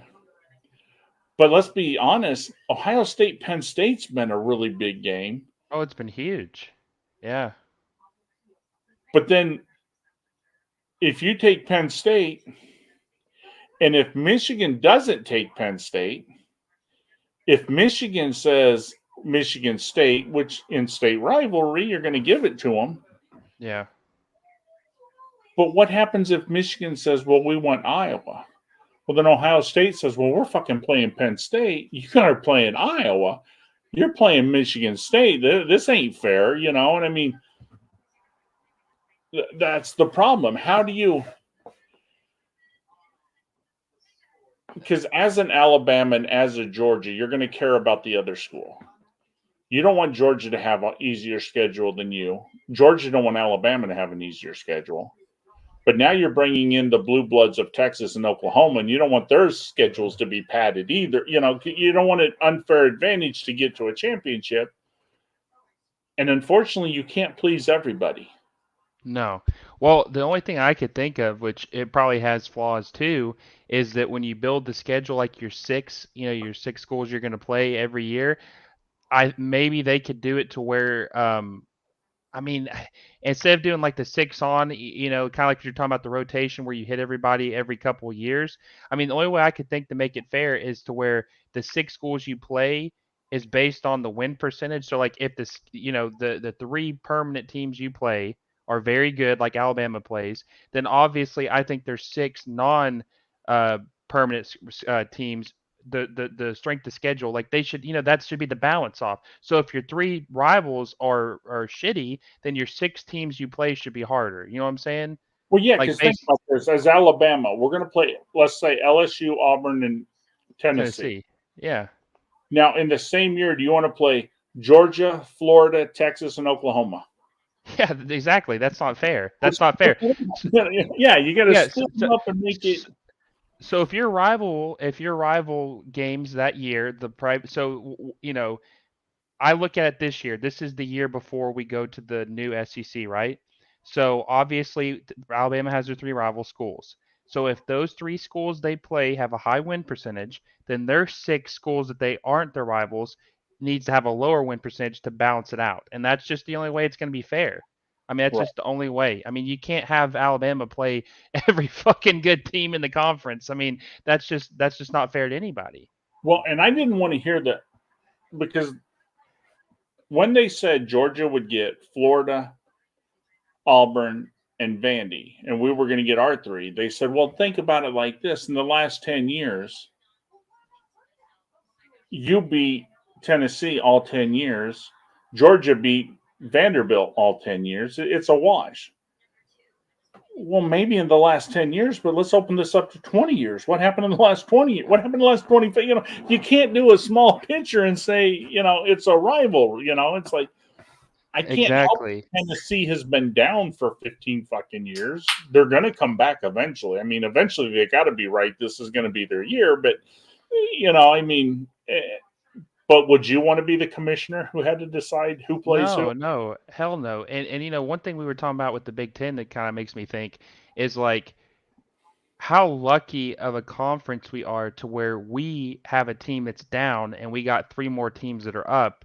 It makes you wonder if the Big Ten's big brands, say Michigan, Ohio State, Penn State, Iowa, and Nebraska were all good with the current Big Ten. If they were all at their peak, kind of like what they have been, where would that compare to the SEC? Would they be on even playing ground with us?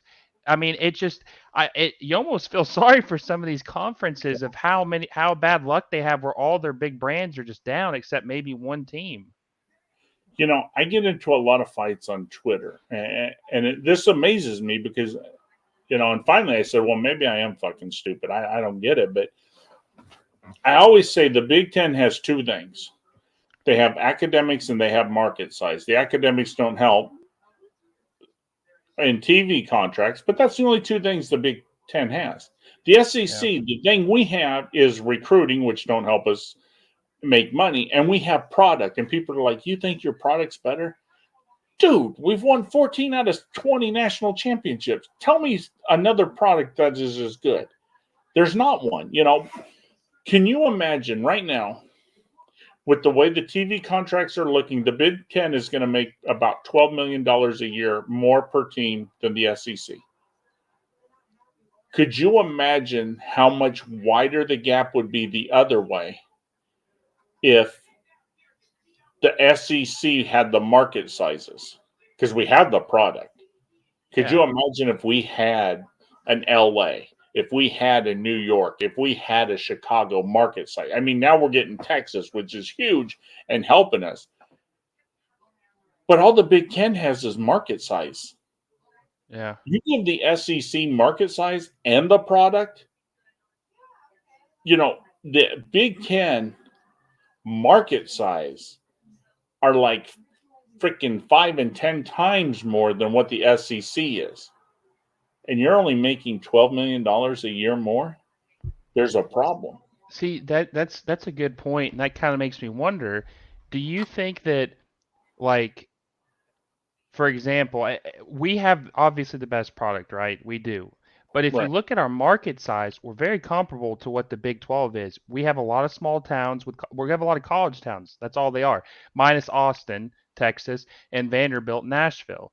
Do you think the reason why we're able to, the difference between us and the Big 12 though is that they have all these small college town schools, but they're not all state schools, and a lot of them are in one state. Whereas we're spread out, among many states, and we're the state schools. Georgia, is the only school obviously in their state, but Oklahoma State are sharing a whole entire state. Texas has 4 schools in one state. So they're sharing a market, whereas we're more spread out. Right, and think about it like this. Right now, the Big Ten right now has 3 blue bloods. Right now, you got Nebraska, you got Michigan, and you got Ohio State. The Big 12 has 2. They have Texas and they have Oklahoma. You got Notre Dame, which is an independent. And then you've got the Pac-12 with USC, and you got the SEC with Alabama. So the Big 12 has the advantage on us. They got the blue bloods, another one than we got. Now we're going to pull them in. And the Big 10 has 2 more than us. But the thing that we have that the other conferences don't have, in the Big 10 right now, you want to see Michigan State, or Michigan, Ohio State. You want to see Ohio State, Penn State, Michigan. There's been a couple of years where Iowa, Michigan have been good games. Anytime a top-ranked team goes into Niall Kinnick on a Saturday night, a night game for whatever reason, Iowa will upset you almost every time. I don't know what it is, but they're good with the upsets. How many times they upset Ohio State like that? Yeah, or Penn State come to Michigan. Yeah. Okay, but now, do you know another real big game in the Big Ten? I mean, that's your games. But you go over to the SEC, and you want to see Florida and Tennessee, which most people wouldn't think about, but that's a big game. You want to see Georgia and Tennessee. You want to, or Georgia and Florida. You want to see Georgia and Auburn. You want to see Alabama and Auburn, Alabama LSU, Alabama Tennessee, Alabama Texas A&M. There's games people want to see, and that's the reason why we have smaller markets, but we have more eyeballs. Because the Big 12 is pretty much done with their games at 6 p.m. They don't usually have many night games. So the people in the Midwest are looking for a 7 o'clock game, and there they go. You got a big rival in the SEC playing. So we gather more eyeballs than other conferences by far. Oh yeah, by far. And one thing I've kind of thought about too, Jeff, and I don't really, I think Sergeant Pickles is one that really pointed this out, or maybe it was damn, is there a guy in our group named Connor? Is that the Oregon State fan? Connor, Yeah. I don't know if it was Connor or Sergeant Pickles. It was one of because I know they're both Pac-12 fans. Yep. But it makes me wonder, if you look at it, we are the conference that's dominated the last 20 years by far. Do you think, and this is kind of the narrative that they kind of, promote, do you think that the 8-game conference schedule has helped us? Do you think that has benefited us where everyone else is 9? To an extent, but here's the deal. And I'm not saying our bottom, but even our bottom a lot of time. The thing is, the one thing that's killed the Pac-12 is USC went down. Okay, they got sanctions, so I mean, it wasn't that they were bad because they wanted to be. They got sanctioned. Okay, Yeah. they got hit. Nobody filled that gap. Oregon tried to early on, but after 2013, they've fallen off too. Yeah. The whole Pac-12 sucked from about 2012 to about 2017, and all of a sudden Washington had a team. But the problem was Washington had nobody to play. And then in 18, USC came back for 1 year and then kind of fell. There are good games in the Pac, but nobody watches because it's a good game, but it's not a big game. And it's hard to find half the time, where the Pac last year could have gained a lot more views, but it was the first time they were good in so long, nobody knew if it was true or not. But there were some really good games in the Pac-12 last year. Yeah. People just didn't see it because it was the Pac-12 and nobody believed it. Now, after last year, this year, there's going to be some good games again. Unfortunately, USC and UCLA is taking their ball and they're going to the Big Ten after this year, so it's going to hurt them again. But the Pac-12 was their own worst enemy. They didn't have 3 or 4 good teams. Like in the SEC, Alabama has a bad year, Florida steps up, Georgia steps up, Auburn steps up, LSU steps up. Somebody steps up. We don't have a totally bad conference at the same time. No, that's our saving grace. We're 3 or 4 teams deep at all times. There's at least 3 good teams in the SEC at all times. Even if they're all in the East or in the West, there's at least 3 good teams at one time. Right. And I mean, look at the 90s. I mean, you had Florida, you had Tennessee, you had Alabama. We all won championships. And then you had LSU pop up, and then you had Florida come back. Then you had Alabama, obviously, but then Auburn and LSU. And, everybody just keeps Georgia the last 2 years. If one team is down, 2 others pop up. And not many other conferences have that. Well, and it's another thing, and I do not mean this disrespectfully at all, because I mean, obviously I'm a Vanderbilt fan, but when I think of Auburn, I don't think of them as a top-tier SEC team. I think of them as a mid-tier team. on the brink of possibly, but they just don't have the success of Alabama, Florida, LSU, Tennessee. They don't have that level of success consistently, but they've been competitive. What other conference could a mid-tier team compete for a national championship twice within 4 years? Yeah. No, I mean I can't think of any. I mean, and look at the ACC. Clemson now has been down 2 years. Yeah. And nobody stepped up. Florida State last year is trying to get back.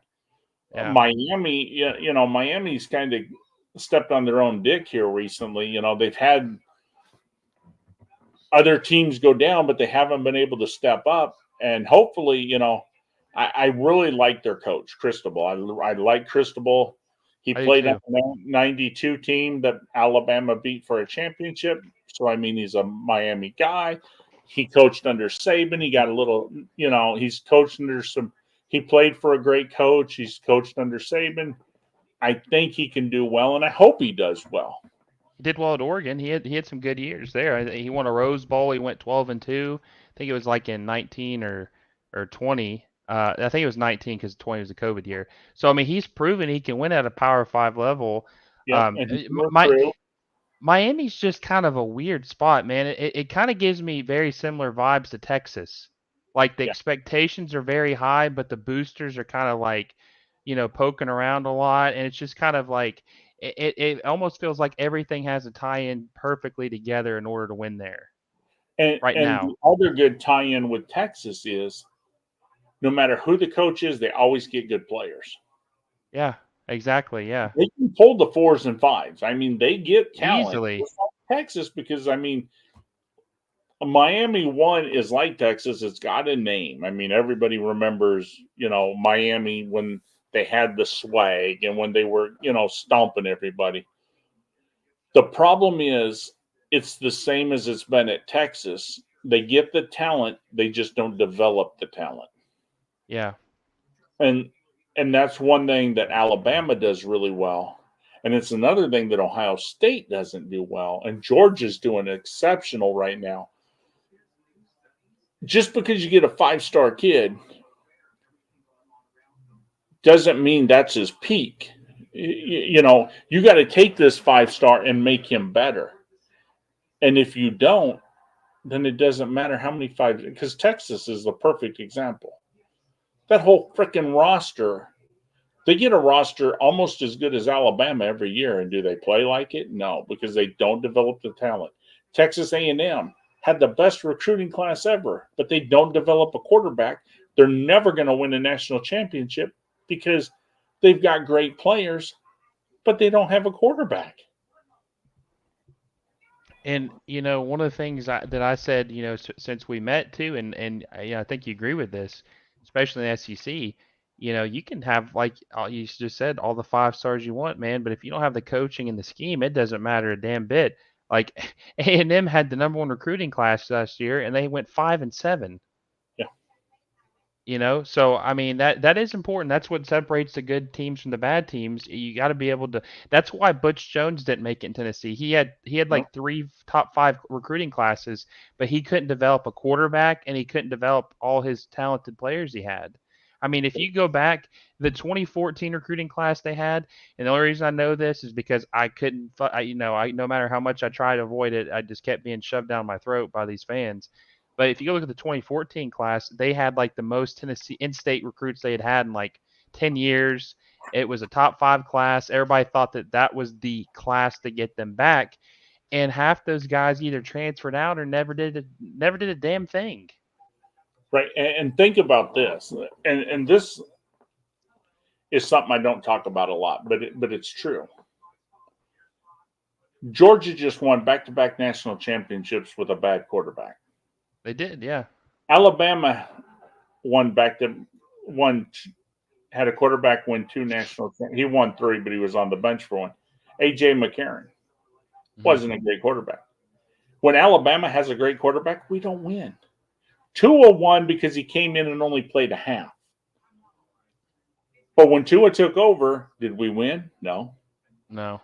Bryce Young, everybody says is the greatest quarterback ever played for Alabama. What did he win? You know what I mean? But you give us an average quarterback who's a game manager, and we'll win it all. And that's what Georgia did. They don't have a great quarterback. Stetson Bennett is not a great quarterback, and I'm not saying it because I'm a Bama fan. It's just the truth. No, he's a not. winner. He's a winner, and guess what? You want him on your team because you know what? The one thing Stetson Bennett does better than all other quarterbacks, he doesn't lose. No, he's a He winner for doesn't sure. make mistakes. You know what I mean? And that's what McCarron, and that's who, when Kirby Smart was at Alabama, that's who we had. We had A.J. McCarron, and all we needed was a game manager. We need you to make the basic throws. We don't need you to make a spectacular throw. We just need you not to throw interceptions and not to fumble the ball and make the right read. Hand off when you're supposed to, throw when you're supposed to, and if it's not there, throw it out of bounds. And that's another thing too, Jeff, is that like kind of what you're saying. You're not saying that the quarterback, if he's not a superstar, you can win with a bad quarterback. But they got to be good, but they don't have to be great. Right. And I think another thing too that's really hurt Alabama is in the last couple of years they've went more towards that pass happy offense instead of their bread and butter of running the ball and playing defense. Run. That's where we're at. We were winning championships left and right with the run, and I understand it got opened up. And we did well when it got opened up, but the problem was we always had, that one year, we had 4 first-round draft picks on the team running routes. Yeah. And last year. The last 3 NFL drafts, we've had 2 first-round wide receiver draft picks. Each draft, yeah. Each draft. So, that tells you something. This year, we didn't have the receivers. They were freshmen. They were hurt. We didn't get a play.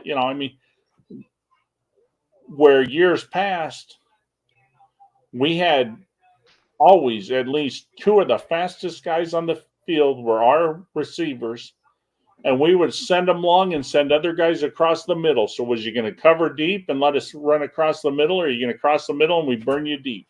It was pick your poison. How was you going to lose? I knew Alabama was in trouble this year, and when I say in trouble, I never thought they were going to lose more than 10 games. I just knew that they weren't going to win them all and go I didn't think they were going to actually be able to compete for the national championship. I knew it when they took Vanderbilt's left tackle Tyler Steen, okay? And I'm not putting him down. He's a decent player, but the fact is, Jeff, is he was a 2-star recruit at Vanderbilt who had struggled and transferred to Alabama, a school that gets regular 5-star tackles. Okay, at a minimum of 4-star, and you're telling me that the 2-star at Vanderbilt who struggled beat out every recruit they had at left tackle, the most important position on the offensive line, the blind side of the quarterback. That's when I knew they were in trouble because that's their best option. Yeah, and he didn't play bad, but he's not up to the standard. The first-round pick tackles that I'm used to seeing Alabama have. And I knew we were in real trouble when we played Texas. When we commit 15 penalties and Nick Saban ain't killing somebody, there's a problem. He knows. Because that's showing you the undisciplined. And Alabama, I don't think anybody like us, hate us, whatever. You would never call Alabama undisciplined. No. And last year we were undisciplined. We did, and it didn't get better. Every game we had penalty after penalty after penalty, and usually when we get somebody scored on us, our defensive players were yelling at each, come on, there was no passion last year. It's like, oh, well, we'll get them next time. No, bullshit, get fired up, get pissed, get mad, and when I saw all the lack of discipline, I knew it's like, this is not a Saban team. This is not, and then, I heard from previous players when we went to coaches and they're wearing, green mouthpieces and they were wearing different color shoes, and people's like, oh, who cares? It matters at Alabama. Alabama has a standard. And you do this, and if Saban's letting that go, is he slipping a little bit? Is he getting soft? Because that's not Alabama.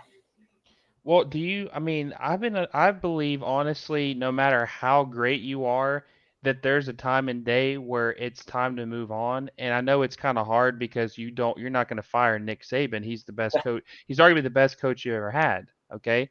But the problem is like, is that with someone like that, you know, you're in a bad spot because you can't really force them out the door, and No. you don't want to wait too long where you're in a hole where you're gonna have to do a complete rebuild, and you know what I'm saying, and the next person who inherits this is gonna have a fucking mess, you Right. know. But I mean, look at Alabama. I was just like looking at their scores, man, and their Power Fives. I mean, you know, Alabama's given up 26 points to Arkansas, 24 to Mississippi, 27 Auburn. I mean, Auburn normally does score a lot on, you know, that's usually a high scoring game a lot of times.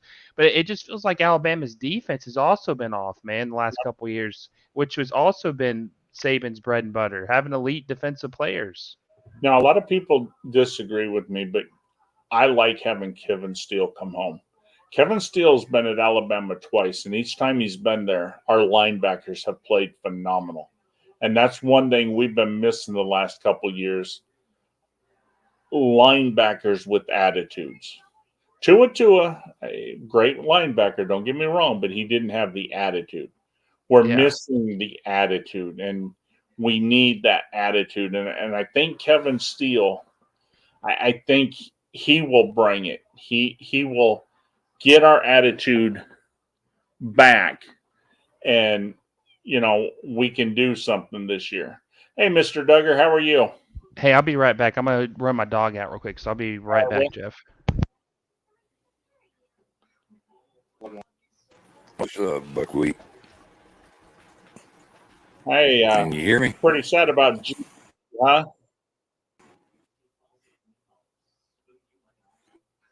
Oh, did I lose him? 11. You still there or what? Yeah, I'm here.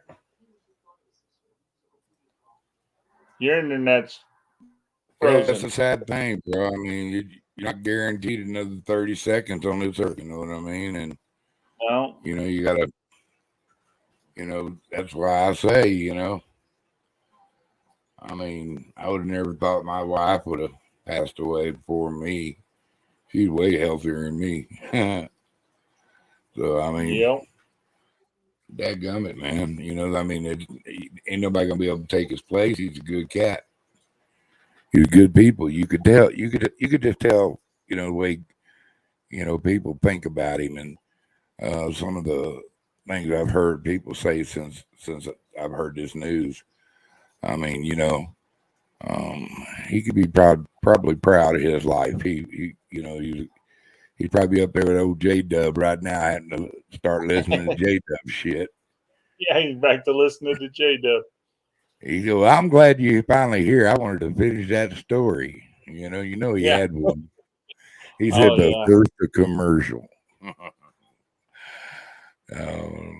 It's like I told him earlier, though. I said, that's why I'm an asshole, because only the good die young. I'll be sure to live to 100 and as fucking big of an asshole as I am. I got it made.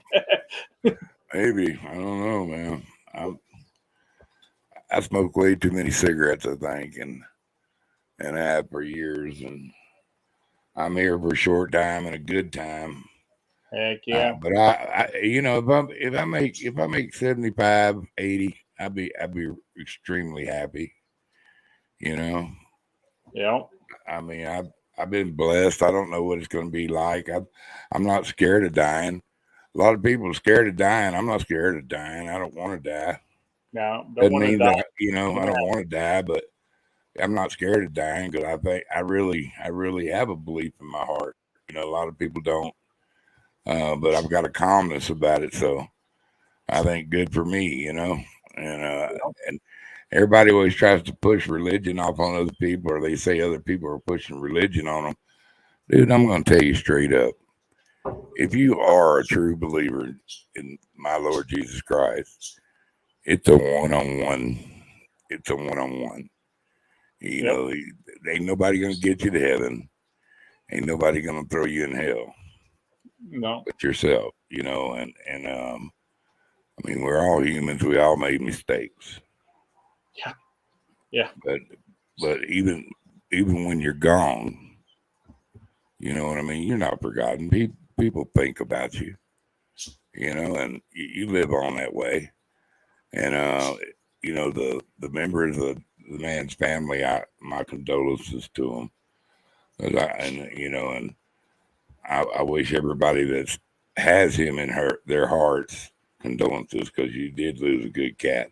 I didn't know him that well. I've spoken to him chatted with him on a couple of YouTube channels, and but he's a good cat, and you could tell it. So, oh yeah. It's no wonder people are shocked and stuff. I even seen a Millis video. So yeah, I just feel sorry for his kids, man. He's got some young ones and that's what's really sad. The kids losing their parent. That always hurts, and that's Yes, sir. Yes, sir. And because Chris was a great dad. I mean, Chris did a lot with the kid. He wasn't a worthless dad. He was a dad that was there with them and, did a lot with them. So that makes it even harder, Yeah.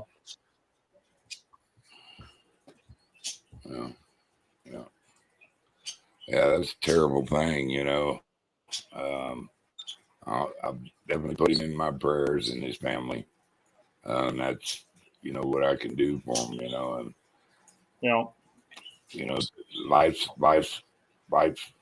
just not guaranteed another 30 seconds, bro.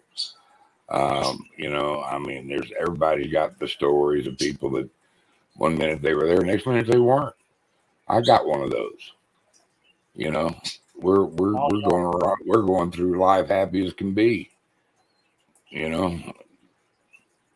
and it's like I said on here earlier, Mr. Duggar. I said, I told everybody on the panel, and the same with you and Traveling Fools. He come in later, and that I said, there's a big community, and Golden Blue Dude had 13,000, and Traveling Fools has over 1,000, and blah blah blah. I said, but realistically, and speaking for me, I said I've got a smaller channel, and I said, I really appreciate everybody who comes on, and everybody, whether I've only talked to you for 20 minutes or I talk to you every day, or that, I appreciate everybody who comes on my shows and talks, and, no matter how often you're on here, even if you're here for 5 minutes, you touch somebody's life, and I mean, I hope everybody knows that, I appreciate everybody who comes on my shows and takes parts and chats, and, I mean,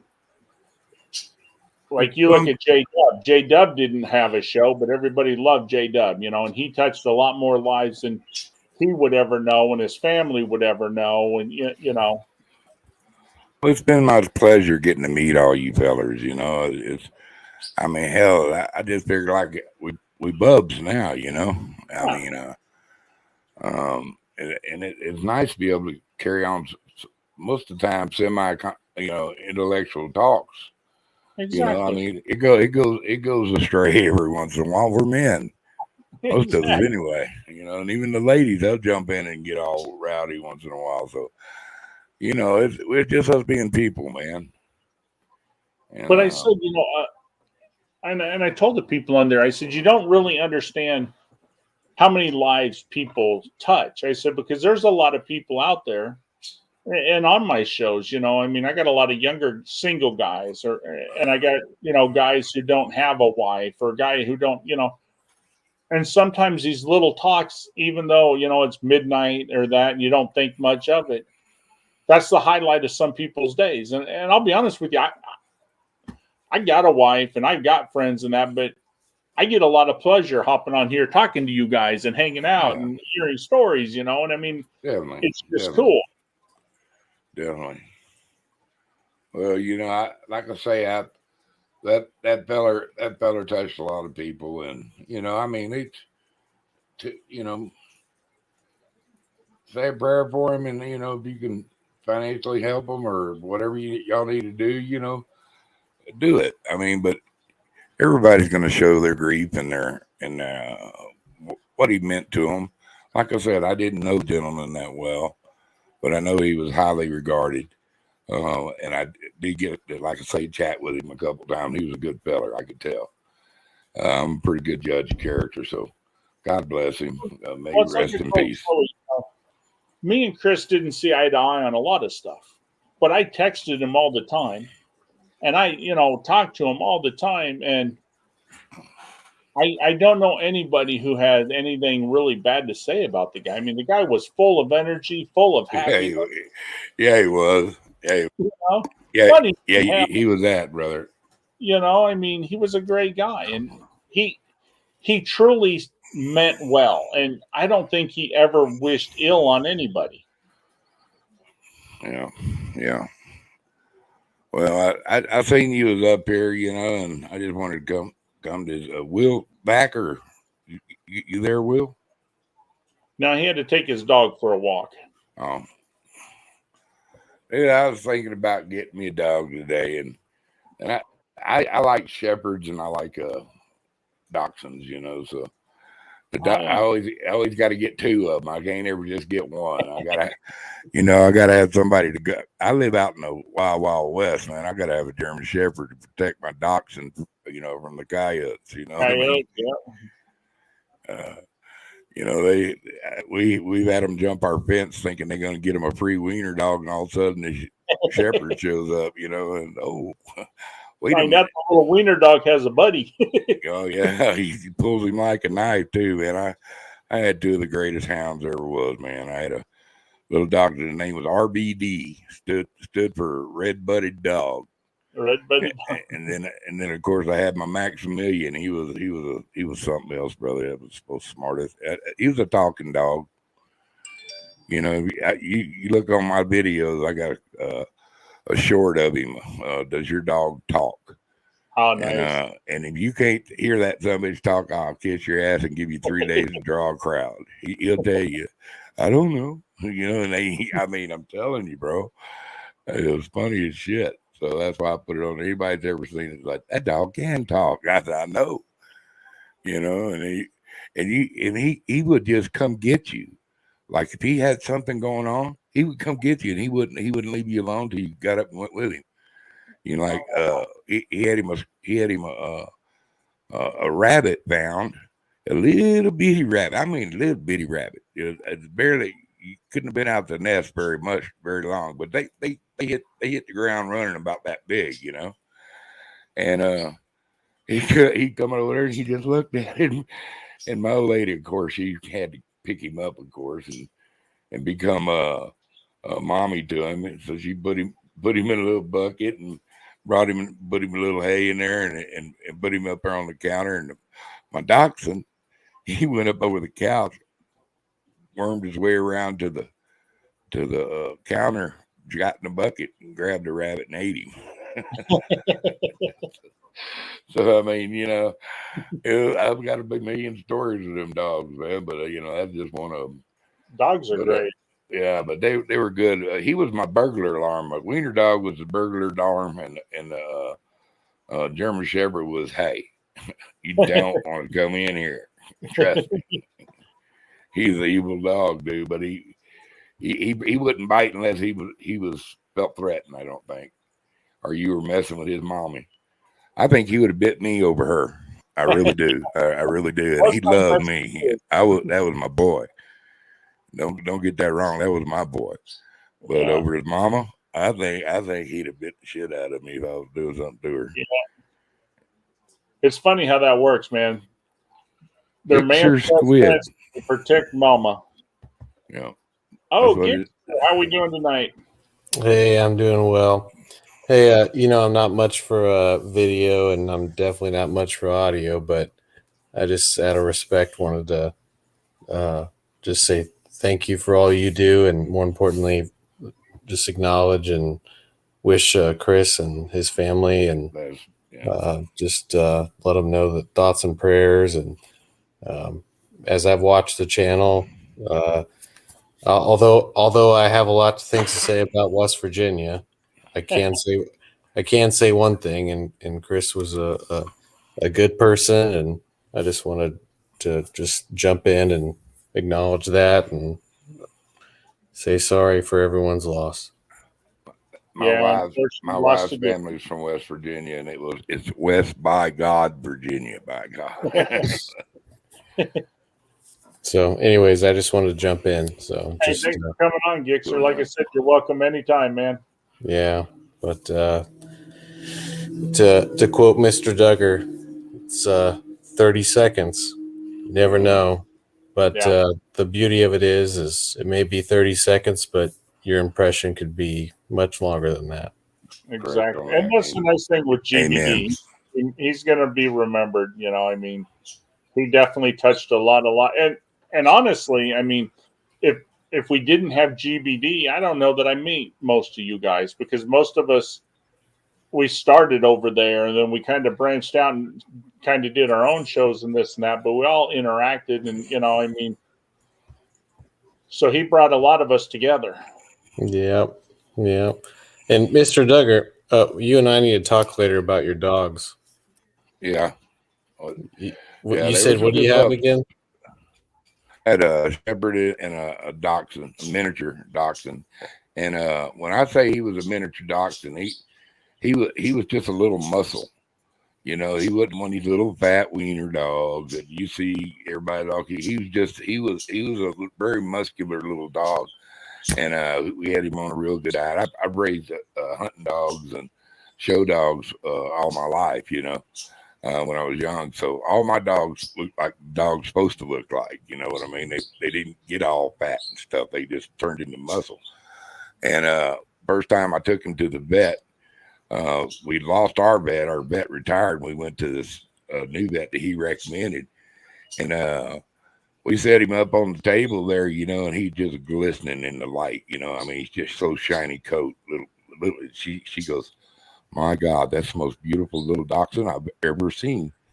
And we said, "Well, thank you." And she goes, "What do you feed her?" And I looked at my wife, and my wife looked at me. She said, "You're gonna hate us." She goes, "He eats hot dogs." What? Well, He eats hot dogs. You know, we supplement it with food and you know, dog food and stuff. But you know, he demanded his hot dogs every day. I want you to know, and well, and it kept him that's just real premium. I think meat in a dog's diet is the best thing you can give a dog. You know, you know what we good meat. called you know what we called a fat wiener dog in Texas? What's that, man? A bratwurst. Bratwurst. Anyways, I won't keep you, gentlemen, but just wanted to, you know, jump in and wish everyone well and appreciate Chris and his prayers for his family. Hey, thanks for coming, Gixer. And like I I'll said, do some that. night come out and answer a card with us one night. All right. Well, you know, last time I played, I didn't do so hot, but every time I play in the chat, Joey, I'm convinced just reads our chat and steals our answers. No. See, Joey's not really human either. He's from West Virginia. You know about him, you know. Yeah. Well, hey, you gentlemen have a good night. You too. You too. Well, the good thing with Joey too, though, Mr. Duggar, is he don't need Siri. He's got Miss Yvette. Yeah, Yvette, that's true. I think Yvette's the smart one in the family. I think she's feeding him all the answers. Hey guys, I think I'm gonna head out for the night too. So it was good talking to you, Jeff. Appreciate you sending me the invite, man. Rest in peace to Golden Blue Dude. Mr. Duggar, sorry I didn't get to talk to you much, man. Hopefully we'll get to chat again sometime soon. All right, man. Beans. We're gonna play trivia tomorrow night, Will. So if you're free, let me know. Okay, that sounds good. I'll shoot you a text some point in the afternoon. All right. All right, man. All right. Have a good night, guys. Good night. I'm going to be throwing plugs for walleyes tomorrow night underneath that moon. Oh, nice. Yeah. We caught a couple nice ones the other day, man, and a real nice brown trout. And my buddy, we was actually catching them trolling. We had been casting. We had a few hits, but we didn't really stick nothing. So we trolled a little bit, and we picked up these walleyes. I picked up two back to back, man. And I put them back out, and we went and circled through the area again. And my buddy, you don't understand, dude. When I tell you he's ate up with fishing, he's ate up with fishing. He wakes up in the morning wondering why he ain't fishing. And and he needed a fix. So because we've been in, wind either blows us out or we get snowed on for the last 4 months, 5 months, and he go, I told him, I said, buddy, go ahead and catch that trout, or and he goes, no, that's a walleye. I said, go ahead and catch that trout. And I turned around, I'm driving the boat because the wind, it was getting windy and choppy about that time, But he fucking brought it in, boy, and he come up there and he showed. He goes, thank you, buddy. He goes, I needed that fix. And I said, I was thinking the same thing, dude. It was like a little drug. The tug is a drug, man. I am not kidding you. And yeah, he's really my one of my best friends, and I actually moved within about 3 minutes of him. I live just right down the road from him now, so we hang out every once in a while, And his wife, oh my God, dude, she's got that girl cooking down pat. I mean, she can cook it up, brother, with the chilies and everything. Oh, nice. And she goes, I'm glad you're his friend. She said, that way I don't have to put up with him all the time. I said, yeah, I know. He's a heck. Man, I couldn't. I don't know if I could handle a full-time dose of him, I mean, when I get up, I see him every few days, and just holler at him. But I tell you what, man, we've caught a lot of fish together, and having a good friend that you can go fish with, and he was something happened to him, that would put such a hole in my life. Just like, what with old Chris, he, that's opened a lot of holes in a lot of people's life because that kid was busy. I call him a kid because I'm a little older than he is, but. And that's what I told Joey today. I said, Joey, I feel sorry for you. I said, because Chris took up 25% of your time. I mean, because you were always working with him and he was calling you, you were texting. I said, that's a big loss for Joey. I said, and I told Joey, I said, I don't want you to take this wrong, but to me, you were kind of like Chris's dad. You took him on as a kid. Now you're not much older than him, but I mean, that's kind of the role you were playing with Chris. And, I said, unfortunately, in the next few days, you're going to realize how big of a hole it really was when you don't get that call from him and the text from that, And that's another good cat right there, that Joey Foster. I really dig that guy. He is genuine as they come. Yeah. He's very talented. He's very smart, and you can tell. And I'm proud to call him my friend. I haven't even got to hug his neck or shake his hand, but that man's my friend. Yeah.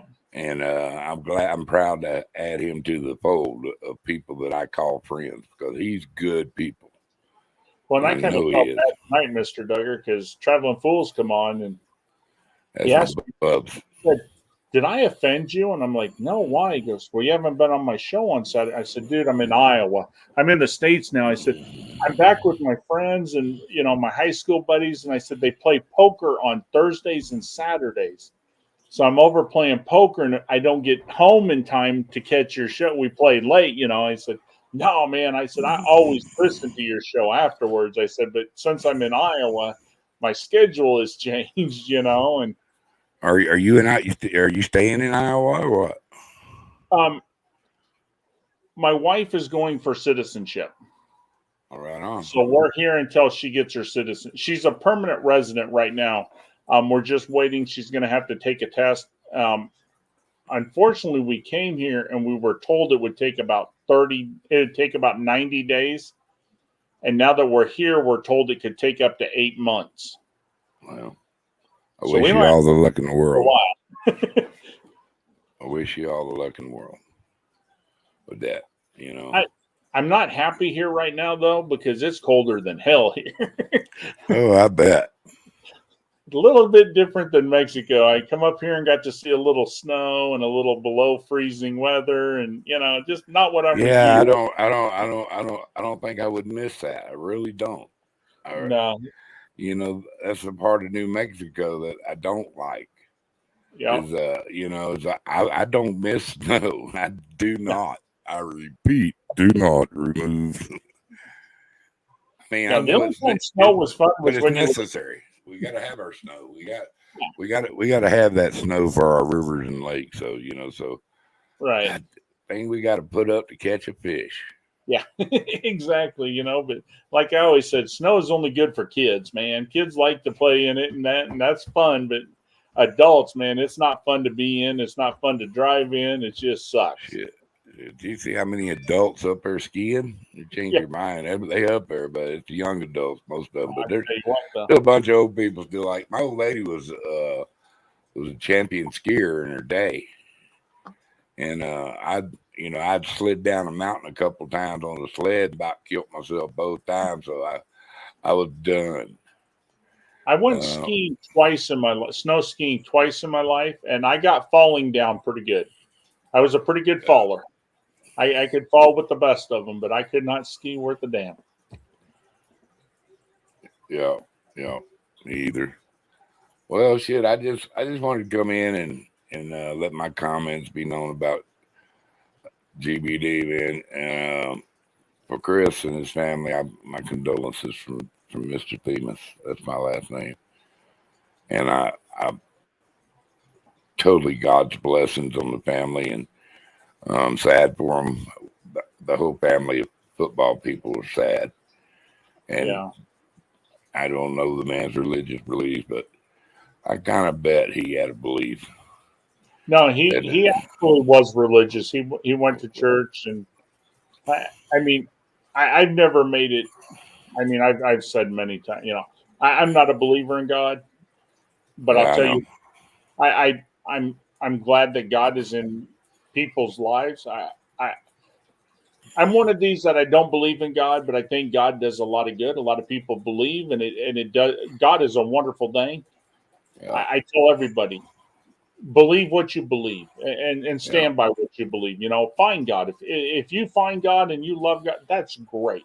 I think everybody should believe in something.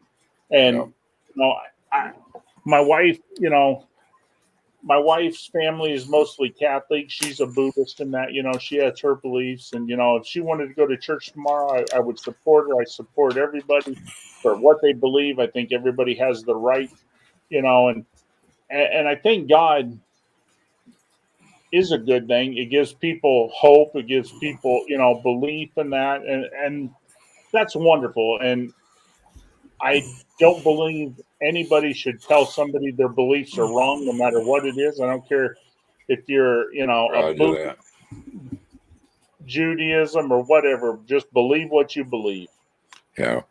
Well, right on, man. I guess I'm gonna call it a night. It's starting to get late here. Hell, it's past midnight here. All right. Just to let you know, Mr. Duggar, I'm in Iowa, so I'm doing my channel now Monday, Tuesday, and Wednesday. Okay, bubs. So if you got free time Monday, Tuesday, Wednesday, and then Joey, I let him do music, whenever. So, but yeah, if you're free Monday, Tuesday, Wednesday, stop in anytime, Mr. Duggar. Love to have you. All right, buddy. No problem. All right. Have a great night. All right, everybody. I am going to end this broadcast. I want to thank everybody who has been on my show, anybody listening to my show. I do want to give a shout out. Golden Blue Dude, we're definitely going to miss you. You were a hell of a guy. I have yet to hear anybody ever say anything bad about you at all. My condolences to your family. You really will be missed. And for everybody out there, tomorrow night we will be doing trivia on my show at 10 p.m. Eastern. So feel free to come over, check us out, and everybody have a great night.